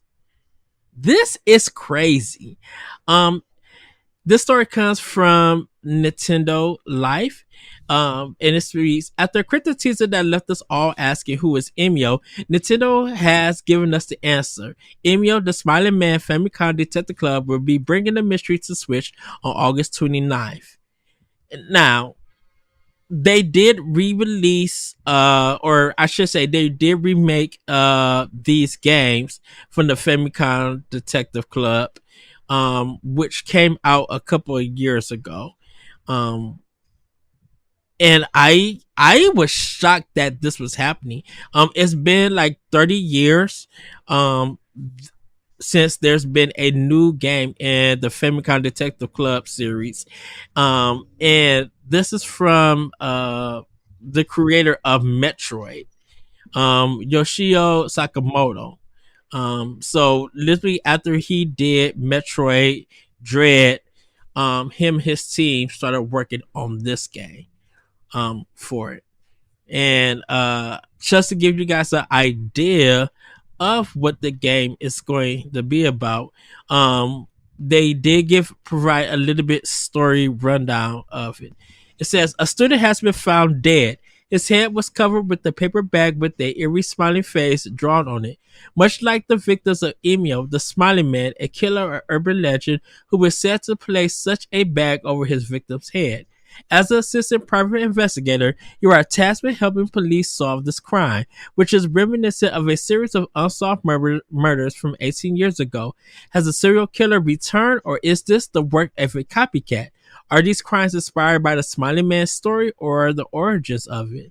Discover the answers to these questions and more as a member of the Usugi Detective Agency in this intense story of suspicion, isolation, and fragility.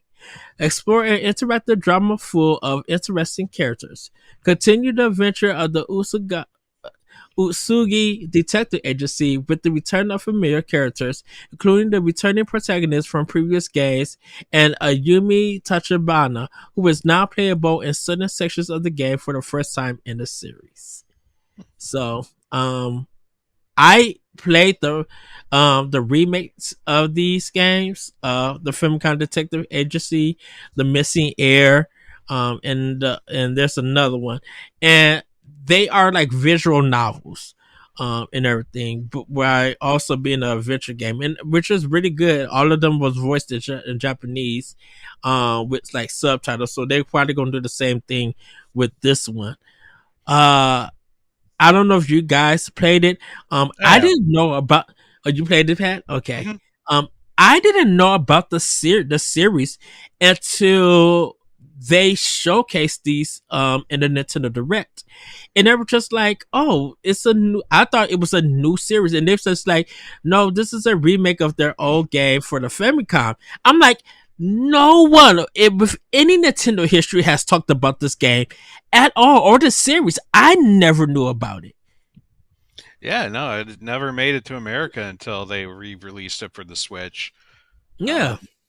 Um, I'm personally excited for Emio. And I even think the marketing was genius. Like, I know a lot of people are pissed off because they were thinking it was going to be some super like scary first person or super scary horror game that Nintendo was finally going to throw out there, and it turned out to be the visual novel. Mm-hmm. I do hope though there's some good quality of life improvements. Like, I want to know how this game looks.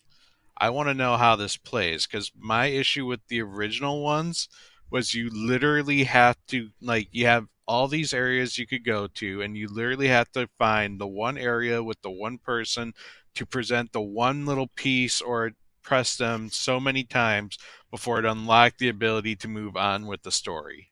That Yeah. was tough because it's like, okay, like you literally could go to one area and talk to the person, and then you're like, okay, well, what next? Without realizing that you just need to keep talking to the person to move on. You just end up going to other places, and it's like, I'm stuck. No, you just need to go back and talk to him like a second or third time. Things like Yeah. that. It sounds a That Yeah. little annoying. need to make that a little easier. What about you, Austin? Have you like seen the trailer that came out last week and then seen the new trailer? Or even as a PlayStation um player, this is kind of Nintendo's very own first M-rated game.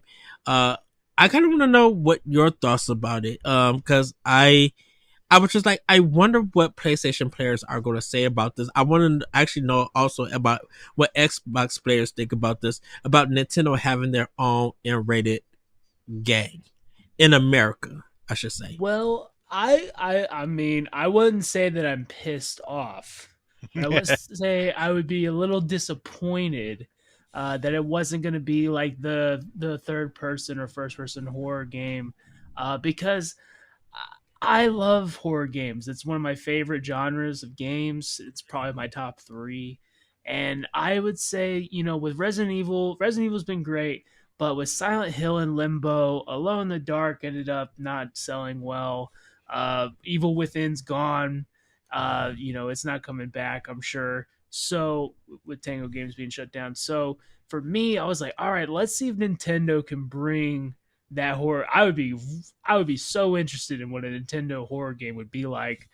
That's not Luigi's Mansion, which I no diss. I love Luigi's Mansion. It's one of my favorite Nintendo series. But so when I saw it was a visual novel, I was like, okay. I do remember the Famicom Detective Club games that got remastered. I have them on my list of games to play.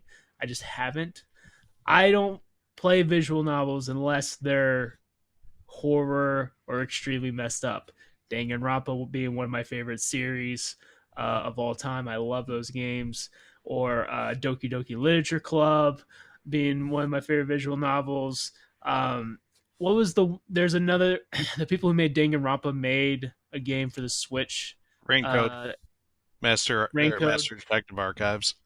And I've been waiting on that game because I knew eventually it would be coming to PS5, and it is coming soon, or it may already be there.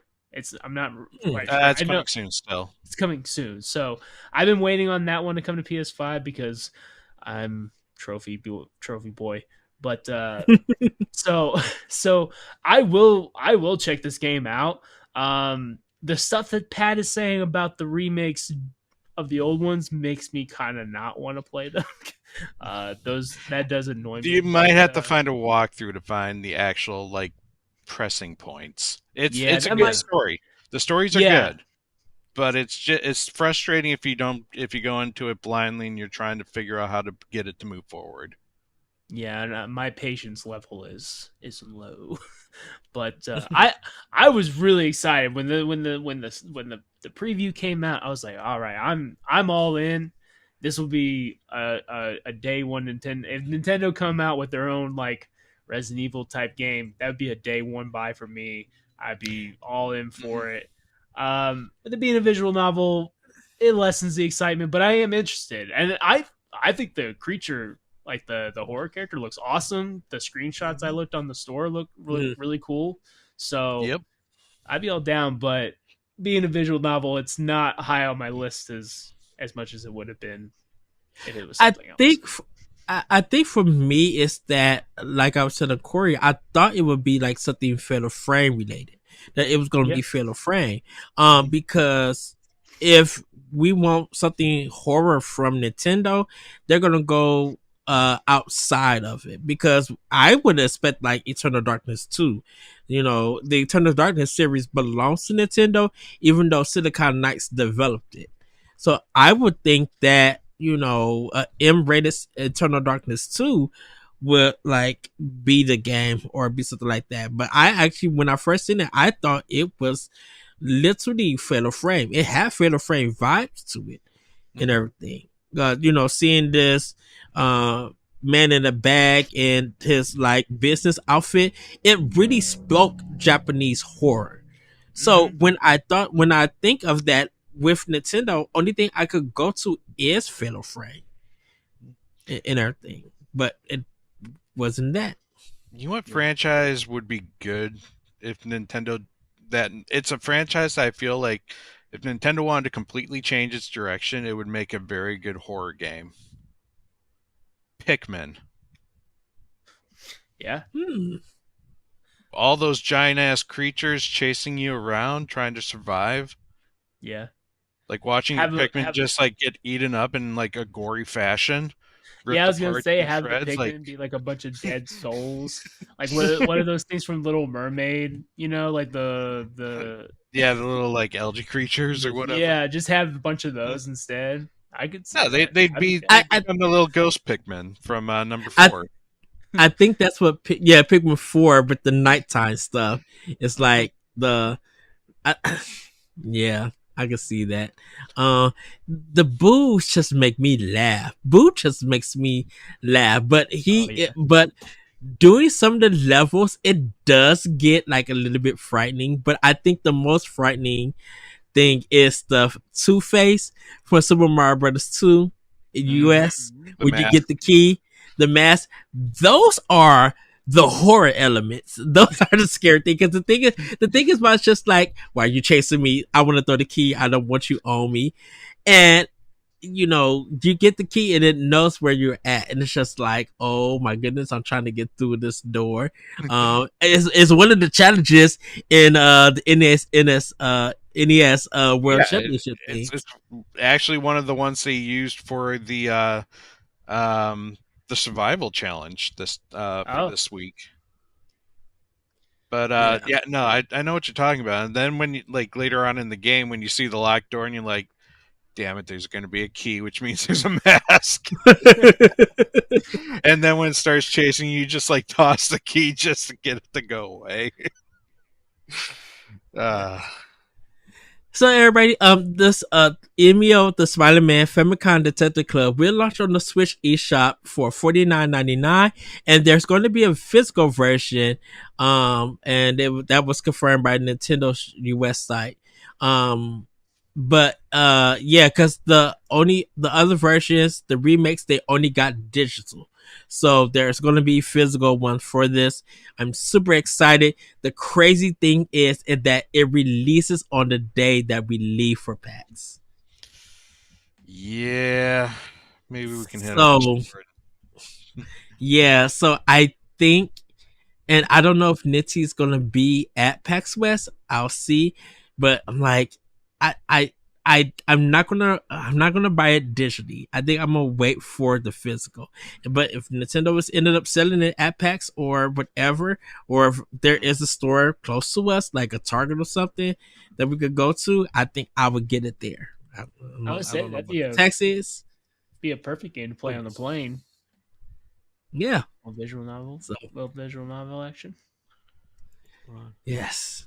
So well, everybody, we do have some sad news. GoldenEye 007 and Perfect Dark artist Brett Jones has died. Former Rare artist Brett Jones, who worked on the classic N64 games 007 Perfect Dark, has died. Jones' work on classic first-person shooter was wide-range and included concept art and character creation, model rigging animation, and texturing. He would go on to do much of the same work on Perfect Dark, including work on the protagonist herself and leading efforts on the game's memorable motion capture animation. As noted by VGC, designer David Doak shared a screenshot of the game on Twitter, along with the sad news, calling Jones an absolute legend. So yeah, it really, and then you guys could see how he looked on Nintendo Life. They do have a picture of him there and everything. So it in the years since leaving Rare, Jones' resume included a host of impressive VFX work across projects including Doctor Who, Fast and Furious 6, and Guardians of the Galaxy. My job is cool, he wrote on his website. I get to work with crazy talented people and add my own drop of talent into the mix. Whether I'm rigging robots, painting scales on dinosaurs, or sculpting a character in ZBrush, there really is no better way to spend a day. So, yeah, that's kind of sad that he passed away. I know a lot of people probably didn't know him. Uh, but with I 007 and Perfect Dark now being on NSO expansion pass for Nintendo 64 and N64 mature, uh he did create some classics, and to see that he went into the work of movies and stuff, that I think that's really cool. But it is a sad loss for the gaming and film industry, losing a talented person like this. So any thoughts, you guys? Fortunately, I don't really know too much about the person, so I don't have a whole lot to say. It sucks that anyone passes away, but Yeah.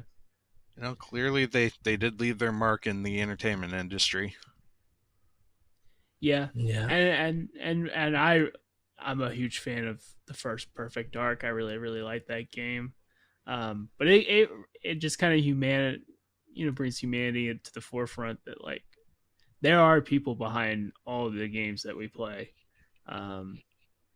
There's real people with real lives, real family, and real problems like everyone else does. And so just remember, if you're listening to Nintendo Pow Block, you probably don't do this. But if you're gonna leave a hateful comment, just don't. Just don't. There's real people behind there. So, Yes. rest in peace, Brett Jones. Yes. Well, we're going to move on to our last story. Another sad one, everybody. I'm so sorry. But the Mortal Kombat studio NetherRealms is reportedly facing layoffs. NetherRealm Studios, the developer behind the Mortal Kombat series, is reportedly facing multiple layoffs after select staff members from the studio's mobile team shared posts on LinkedIn announcing that they have been put out of work. The NetherRealm mobile team seems to be the most affected by the layoffs, after the branch was reportedly shut down despite working on multiple active live service projects, including Mortal Kombat Mobile, Injustice 2, and Mortal Kombat Onslaught. Tony Lazara, a quality assurance analyst, wrote, NetherRealm's mobile team was shut down. A ton of very talented people were put out of work. Mobile UX designer Rachel Woloski was one of those affected, posting to the job site, I am quite sad to announce that I was one of the mobile team members who was being laid off from NetherRealm Studios. They described their colleagues as incredibly talented, passionate, and collaborative individuals also in the same situation, suddenly looking for a new job. Another quality assurance and analysis, Samantha Edward, shared the same sentiment. Every single person that I work with on that team is an amazing collaborator, they wrote. We're all probably in shock, but a lot of us will be posting something like this today or soon. Elizabeth Ramirez, an animator at the studio, also confirmed that they have been laid off following the closure. It hurts me to announce I've been laid off from NetherRealm Studios after about 10 years of working there. They posted on LinkedIn, I will be seeking new opportunities as an animator for games or film. An estimated 50 people have been put out of work by the closure of the mobile team, according to Insider Gaming. Neither NetherRealm nor its owner, Warner Brothers Games, have commented on the layoffs at the time of writing. So, this one was really unexpected. With it, so it just seems like the mobile team, they shut down, and all of those people lost their jobs, and that's kind of a growing trend in this business. It's going on. I think this is the second or third year of like video game layoffs. Any thoughts you guys about this? Again, it absolutely sucks. Not, I can't say I'm not surprised though, just because of how the trending has been this year. Unfortunately, though, the mobile market's not that big in America. So, Mhm. I can see why that was the division that definitely got cut the most, but it still sucks. Those were people's livelihoods. And what about you, Austin? I'm trying to think of. I remember hearing a story about how Resident Evil Village sold on Apple. Apple and how really bad it was. I So think it didn't even sell unfortunately, like 2,000 copies or something. I think they said they made like $20,000 total on a game, and with trying to get that game onto a phone, that had to cost way more than that. So I don't know the reason. I'm not a big fighting game guy, unless it's Injustice or Marvel versus Capcom. So um, I don't know how Mortal Kombat 1 did. I feel like it did not get the love that Street Fighter 6 and Tekken 8 got this year for their Mm-hmm. new games. So I feel like maybe Mortal Kombat got hurt in that, but I don't know. It's a tough year for gaming and all the game creators, and I know we're gonna get more, unfortunately. So um, It really feels like, and this might be an expression pass me and Corey might have.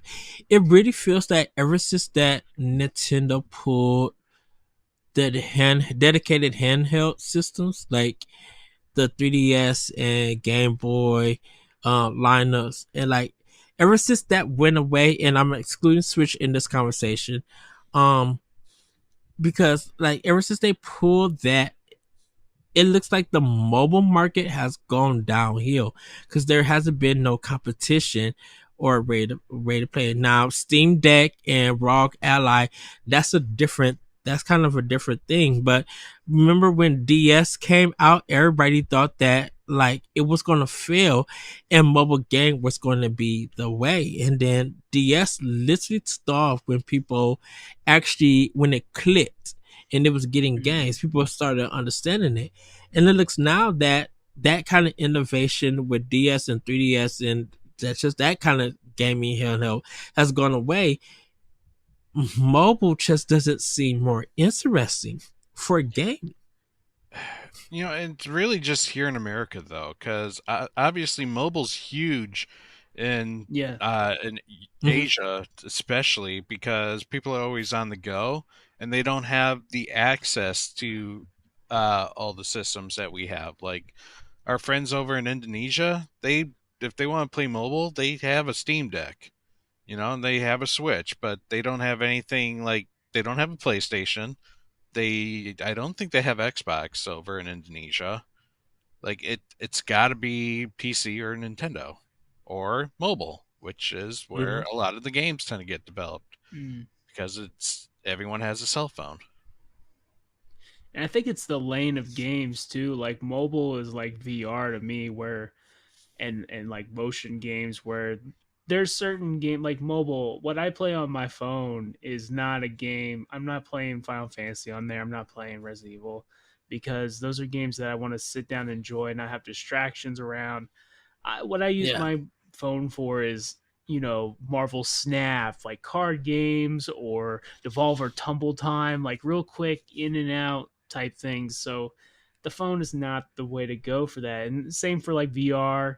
VR, I like Beat Saber and stuff like that. I don't really want to Mm-hmm. play I don't want to play a whole Horizon game in VR. I don't want a whole experience. It's just kind of cool stuff to do. And so I know Apple wants to get really into it because they want to get those games on Mac too. So it's not just they're thinking about phones in this situation, but it's you know, uh, and and like in of course you're talking about the Asian like idle RPGs and stuff like that. Those big microtransactions. Hmm. You're not gonna get your Dragon Age Veilguard on there. That's not gonna sell. It's Yeah. it's not gonna be the Maybe game. if So Dragon Age Veilguard was free and you had to buy the character or you had to buy the pulls for the yeah. characters, maybe. But no one's buying it for $60 and then doing a gotcha system. Yeah. You Oh, want the mage? You want to be the mage, Ed? You're gonna have to pay thirty If you dollars. want to have the 5-star mage. Mm-hmm. Not the oh, 4-star garbage. I'm good. I'll just play VV in Final Fantasy 9 and just get them high level. I'm good.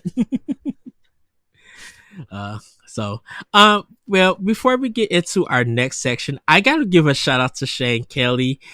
He made a maple ginger sticky tofu dish, Oh, and it looks amazing. So I wanted to shout him out.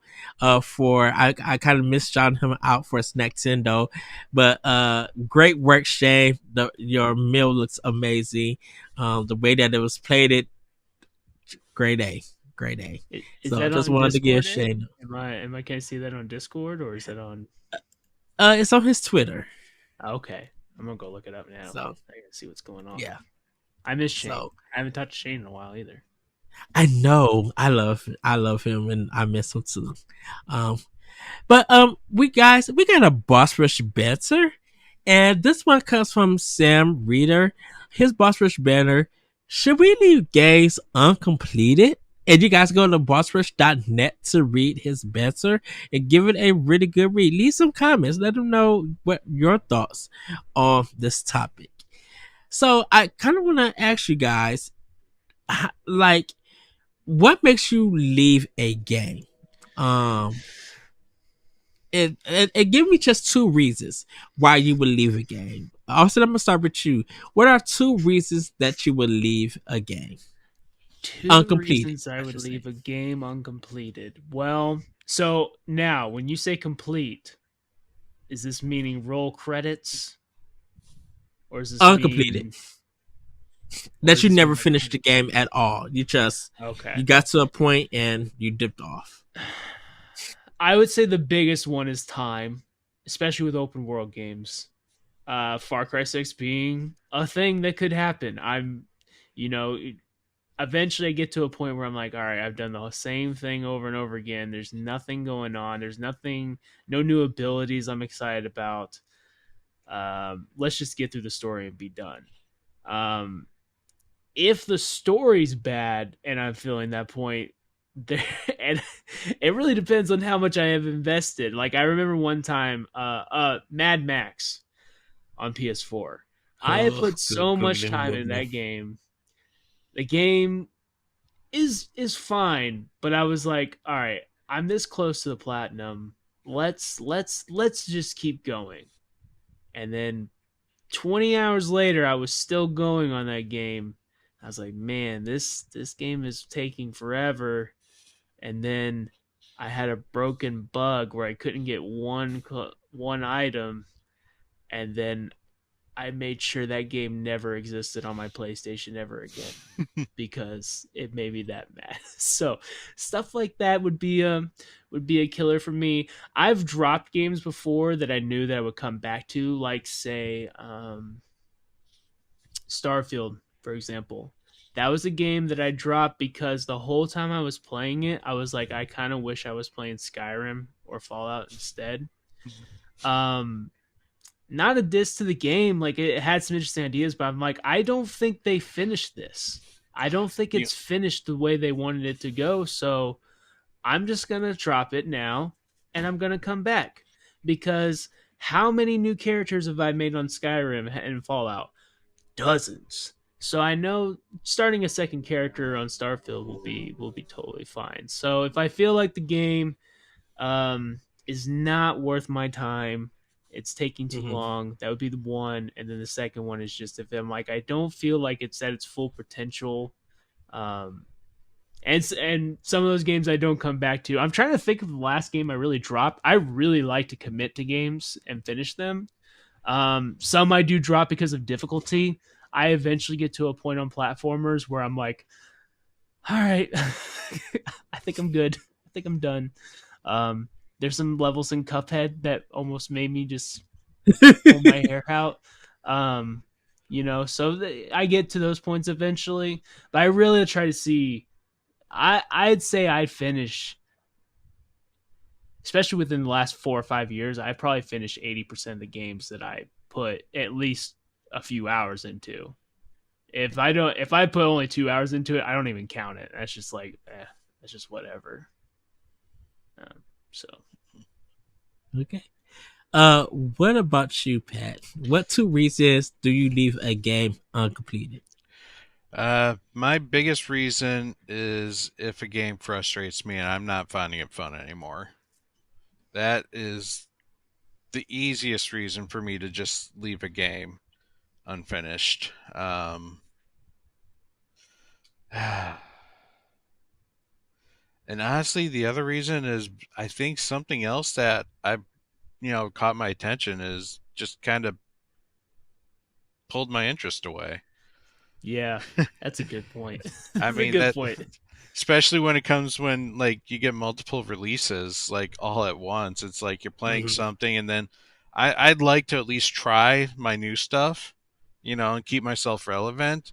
And then like within a week I decide whether I keep going with that game or go back to what I'm, really like was trying to focus on. Like I give those games a benefit. So there are times though where it's like, okay, this new game has pulled me in, and now I want to push on with this one before I go back to another one or the other one. Okay. Yep.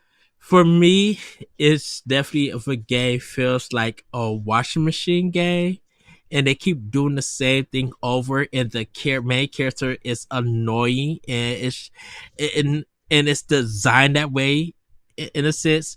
Red Dead Redemption 2.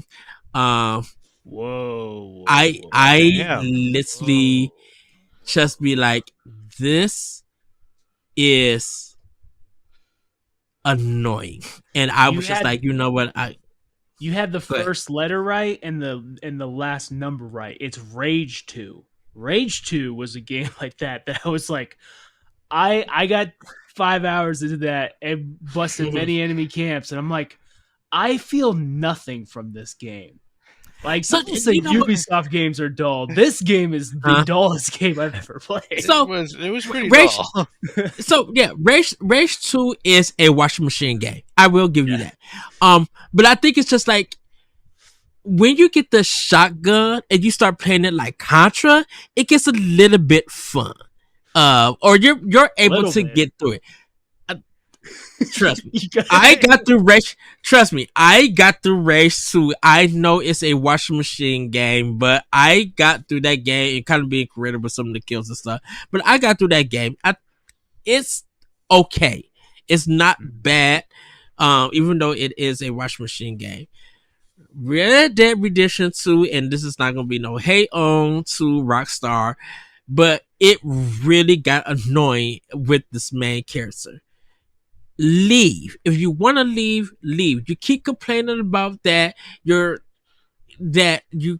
all of this stuff is happening. You could just get up and leave if you want to, but you keep helping out everybody. And this is the mission structure that was just, designed, and it was just like, I got to spend 15 minutes listening to some narrative that don't play a part in this game. And it just got really, really annoying. And I was just like, I got to take this off my system. Like this, I mean, I'll go back and finish it because I got to the point where the main character gets captured and everything. And I think is he naked in that one? I don't think so. He gets naked. Okay, so yeah, and I was just like, this nonsense, like, so when that happens, I kind of just like get zoned out, and then when it gets really boring and I'm not paying attention, I just take it off my system. I'm like, I'll come back to this, but I'm like, I'm not going to finish this at all. Secondly, definitely bad gameplay for me. If I know these controls are not good in this game, I'm not about to suffer through them. I almost took, same thing with you, Austin. I almost took off Mad Max on my PS4. Oh, yeah. I heard that game was good though. Really? It was good. It was good, but the controls were just so bad. And then I had frame rate issues. And the thing about it is that it dropped to I would be playing in 30 frames per second and it would drop to 5. And so I'm moving in slow motion in it. And the thing about it is that the copy that I had always been in plastic because I was just like, it became one of my backlog games. I put it into my PlayStation 4, never took the CD out or anything. And when it got close to the end of the game, it's just the frame rate just literally dropped. And I'm like, oh, I cannot do this. But somehow I stuck with it. It fixed itself and I beat the game. But I was this close of taking that game off my system because of the bad gameplay and some of the mechanics and technical issues. Like when all of that stuff happens, I'm like, I cannot do this at all. I told Corey that with Destiny 1, I had to force myself because that game, like the gameplay wasn't good at all with that and stuff. With some of its design and everything, and I'm just like, this is literally just getting annoying, and it's just getting bad. But I stuck with it for Destiny, and I beat it. After I beat it, I took it off the system until some of the DLC came back. But I quickly took that game off. It was taking too much space, and I knew I wasn't going to return after I finished it. So yeah, that's when I believe a game, incomplete and everything. So, what would be your one solution to tell somebody, you know what? Let's say we gave them a game recommendation. What would we tell them to make them continue the game until they get to the end and complete it? What one thing would you tell them? Pat, I'm good with you. It gets better after 20 hours. Just kidding. Just kidding. Honestly, I don't know if I would say anything. I don't want to force a bad game experience on people, because to me, the idea is to escape or to have fun and enjoyment. Like, if you are really not enjoying a game, then don't play the game. You know, it's there are better things out there. There's many more choices out there to play. Play one of those. Mm-hmm. What about you, Austin? And give them patience, because maybe they'll come back. But it does get better after 20 hours. Trust me. I know Ed's still upset with me on this, but I just can't do Xenoblade. I just can't. I did the first game and I just can't do it. I just get so bored. I'm fine. I'm fine with that. I know what kind of gamer you are, and I know what Xenoblade is, and that's not your style of gaming. I respect that. I'm not mad at that. I don't even know if that's necessarily true, because I've played other games like it, and I do like other games like it. It's just, I think it was all the side quests at the very beginning that just was like, oh my gosh, there's so much shit that I do not care about. Like, yeah, if you don't like that, you're not going to enjoy any of the other ones, because that's the same with everyone. I've almost considered just looking up a lore video and watching the watching just for the story, because the story sounds interesting. Like, I know what the world's kind of like about, and that sounds awesome. But the game itself, I'm just like, and it doesn't help that, like, what would you say the combat's closest, like Final Fantasy 12 and 12 Final Fantasies? It has an MMO art. Well, it has an MMO feel to it. Yeah, it's got a cooldown feature. Like, your idea is to use your skills, wait for the cooldown to end, and then use it again. Yeah. And that's just kind of like, it's just one of those, I don't know, it's one of those games that to me, like, I don't want a game pressured on me, so I don't really pressure games on anyone else. I wouldn't tell Ed to keep playing Red Dead Redemption 2. I would just say, if you want to have fun, don't even do the story. You can I have a lot of fun not doing the story. I mean, I think the story's good as far as like a Western goes, but I have the most fun getting wild and doing wild stuff in the game, despite the bad controls. I'll agree with you there, Ed. I know. Rockstar Games, get your controls under. I played poker 2 hours straight in that game. Playing poker. I needed to end all my opponents. Well, we got inspired, and we actually, like, me and my buddies started playing poker with coins, like, and we were betting like just like pennies and nickels and stuff like that, and we just got really into it. It's a lot of fun. But so I think if someone said I don't get this game, like Corey does not like BioShock.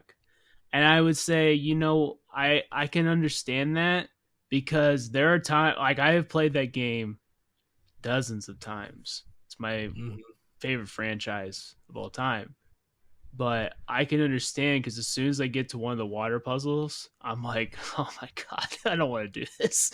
I don't want to do these water puzzles. I just want to get through the game. So I understand that, but I would just say, see it for what it is. I mean, it's just a good story, like, and I would just like blast through it. I'd use auto hacks as soon as you get auto hacks, just keep going, whatever. But if you don't like it, you don't like it. Just look up a spoiler. For me, I think of, to get someone to like continue to play a game that I recommend to them, I really to them, I'd be like, let's have a talk about that game, and let's see where you don't like it and everything, and then have a discussion and kind of get to it and make it feel like almost like a book club kind of thing. Because even if I had to return to that game and everything, I will want to experience that game with them to get what they're, to understand why they don't like it or why they feel like they're going to give up. And then, uh also sometimes I would like make commentary on it, like make it known on social media your frustrations and everything, and do it sarcastically. I So with Destiny 1, the first Destiny, I did a journal for it. And every day that I played it, I would do like a week column of what I played. And I would make it sarcastic and everything, like make it funny, but I would comment on what I was experiencing with it. And when I finally got to the end of the game and I finished Destiny, I wrapped up my journal and I said, it is what it is, and I took the game off and everything. So I kind of will be like, let's talk about it. Let's, try to figure out what you like and what you don't like. And once you get to the end, if you finish the game, you complete it, great for you. You might understand why I would like it and made that recommendation.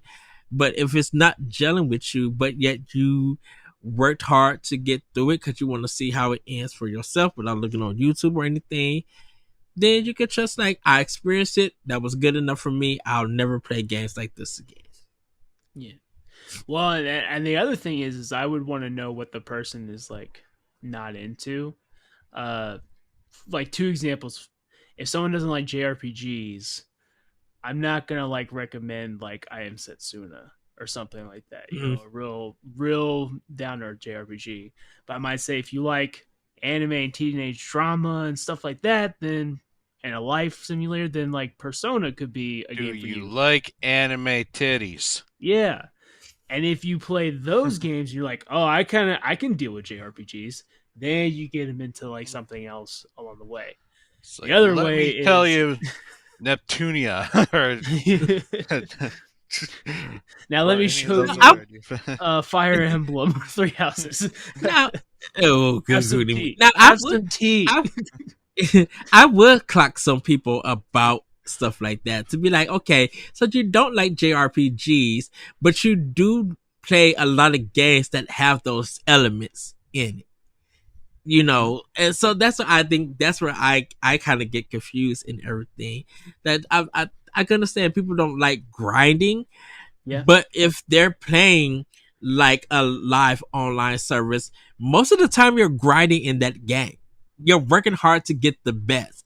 So what is it about this game in this genre you like, but another game who has the same elements, but it's just in another genre you don't like, and that's the ones that you leave uncompleted. It's very weird. Yeah, and if they say it's something like if they say like simply like, oh, I need action, then I'm like, I get it, because you don't want to just be picking which, you don't want to think really the strategy part. You just want to keep your skill going. You want to play Devil May Cry or something like that, and I totally understand that. But there's other ways you can get Madden. Madden is a RPG. People don't think about it that way. I explained when I was in high school, my friend who didn't like any sports, I said, you do know that football is basically just a turn-based RPG, right?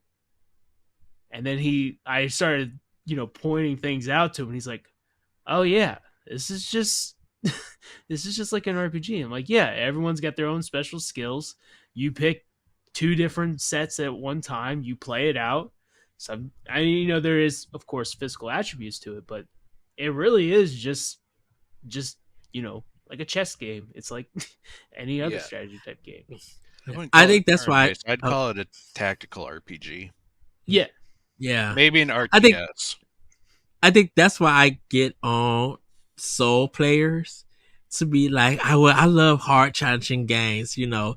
And then I'm like, okay, so you will play a Souls game, but won't touch, you know, something like Ghosts and Goblins and everything. Yeah. And they I be would like, say that you like challenging games, but you don't like 2D challenging games.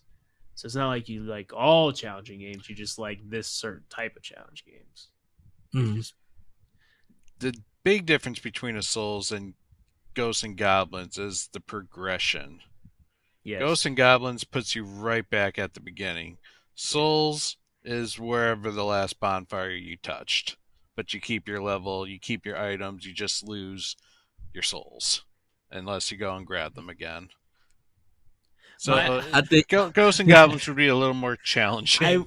I wish Corey was on this episode because every time he talks about roguelike games, I'm like, what happens in Mario when you lose all your lives? You start at the beginning. Roguelite is just that, except every time you start at the beginning, you have stronger weapons. it's still not his cup of tea. I'm not. I know that, but I'm just saying it's not a. It's the same thing. It's the same thing. You just gotta look at it from a different angle. Play the Ninja Turtle game, Corey. I'm not gonna tell you twice. Also, That is how you convince them to play a game. You hold them against their will. Exactly. That's how you do it. The second thing is if people just are totally wrong about a game. Last of Us 2. People had so many things told to them that this was this and this game and this game about the story. I'm like, did you play it? Did you play it? Listen, that game is insane. You know? We lost Ed again. It's okay. We're still going. I tell, Pat, you've played Last of Us Part 2. Oh, yeah. I loved it. I'm like, I tell people that game is great because I hate things that happen in that game. But it's like watching a movie where my favorite characters, stuff is happening to them that I don't like. Yeah. And you experience that even more because I can't spoil it, but you're the one causing it. And you're the one receiving it at the same time. A lot of the main characters' issues were of their own creation, so. Yeah. And so but people, want to get bent up on certain things that they said were in the game and not really in the game. And it's just like, that's one thing that I can just cut dry and be like, no, that's not what that is. That's not it. No, I would say it's definitely something worth experiencing. Like, even if you experience it and you still don't like it, you at least experienced it in that case.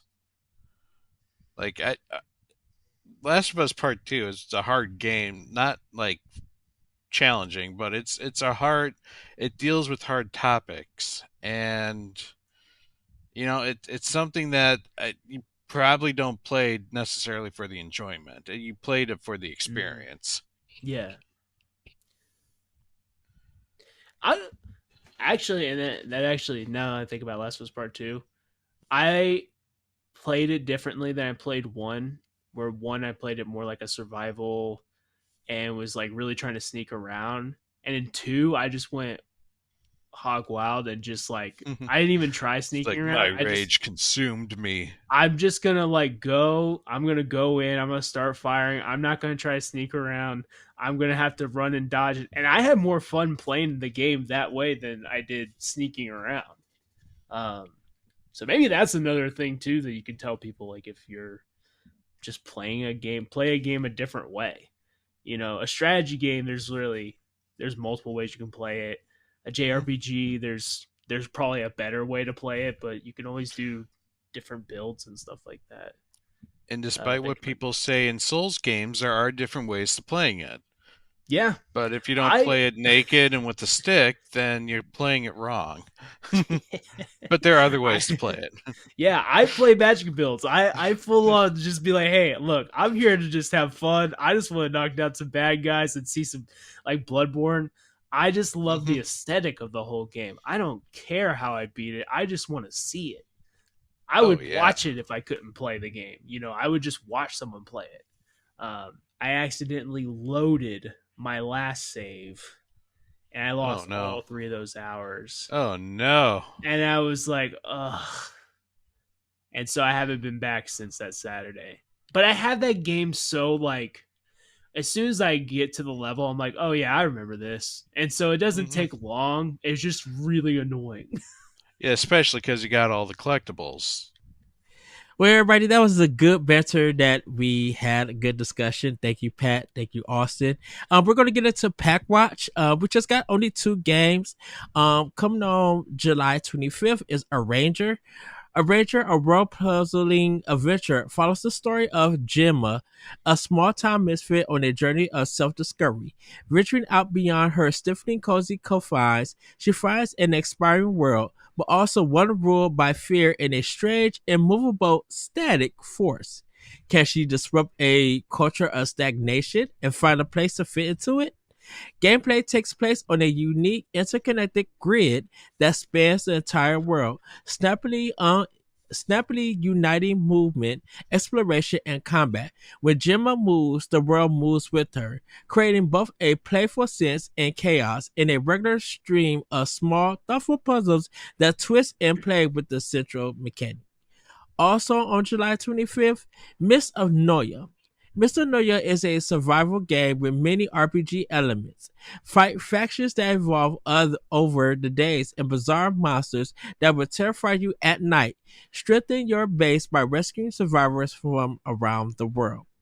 You start in an abandoned fort that has been attacked and destroyed by corruption, and you'll have to explore the world to find the inhabitants who have managed to escape the attack to rebuild the fort and return to war. During the day, you'll have to collect resources such as wood, iron, gold, special ores, plants, food, and search for lost inhabitants of the ancient fort. During the night, you'll have to build defensive towers, regroup with the fallen inhabitants, and protect yourself. Every full moon, the demons lash out at your fort and get stronger with each attack. So those are the 2 games that you guys could look forward to. Check them out on the eShop. And I know a rancher, they showed that in Nintendo Direct, and for an indie Direct, I'm definitely picking up that game. It looks really interesting. Any of you guys check these games out or anything? I do have an interest in a Ranger. I've heard from one of our recent guests on the Boss Rush podcast that he liked it, so I can't wait to check it out. I just don't know when I'm gonna get to check it out. There's still a billion other games that came out this week that I need to check out. Yeah.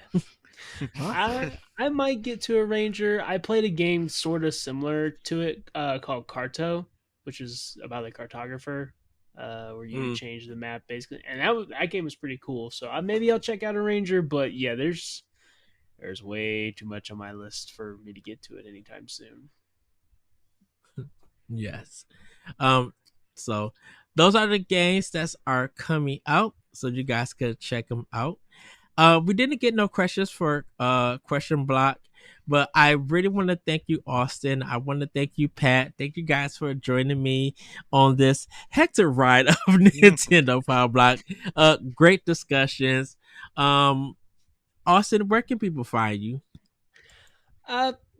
You can find me at Placed Austin on X.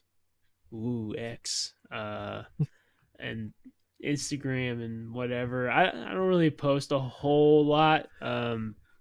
Add me on PlayStation at Placed Austin. That's where I spend most of my time anyways, on the PlayStation. And if you want my Switch code, get into the Boss Rush Discord, right? So yeah, Yes. that's where you can find my Switch code. That's an exclusive perk of joining the Boss Rush Discord. You get my Switch code. Yes. And Pat, where can people find you? Well, I am part of the Boss Rush Network. I am a regular on the Boss Rush podcast as well as After Dark, and I am the host of the Boss Rush Book Club, which releases every month. Currently, we have out Stray for our patrons, but that will be released shortly to everyone else here starting next month. Other than that, you can find me on the X Twitterverse at Auditor415. All right. And yes, guys, thanks for listening and or watching Nintendo Pow Block, which is part of the Boss Rush Network. If you enjoyed our discussions, please do subscribe on YouTube or your favorite podcast application. You can support us over on Patreon. That's patreon.com/Boss Rush Network. Any tier grants you early access to all of our podcasts. Follow us on all social media platforms at Boss Rush Network. Thanks everybody for listening, and we'll see you next time. Bye, everybody. Woohoo! Bye. Yay.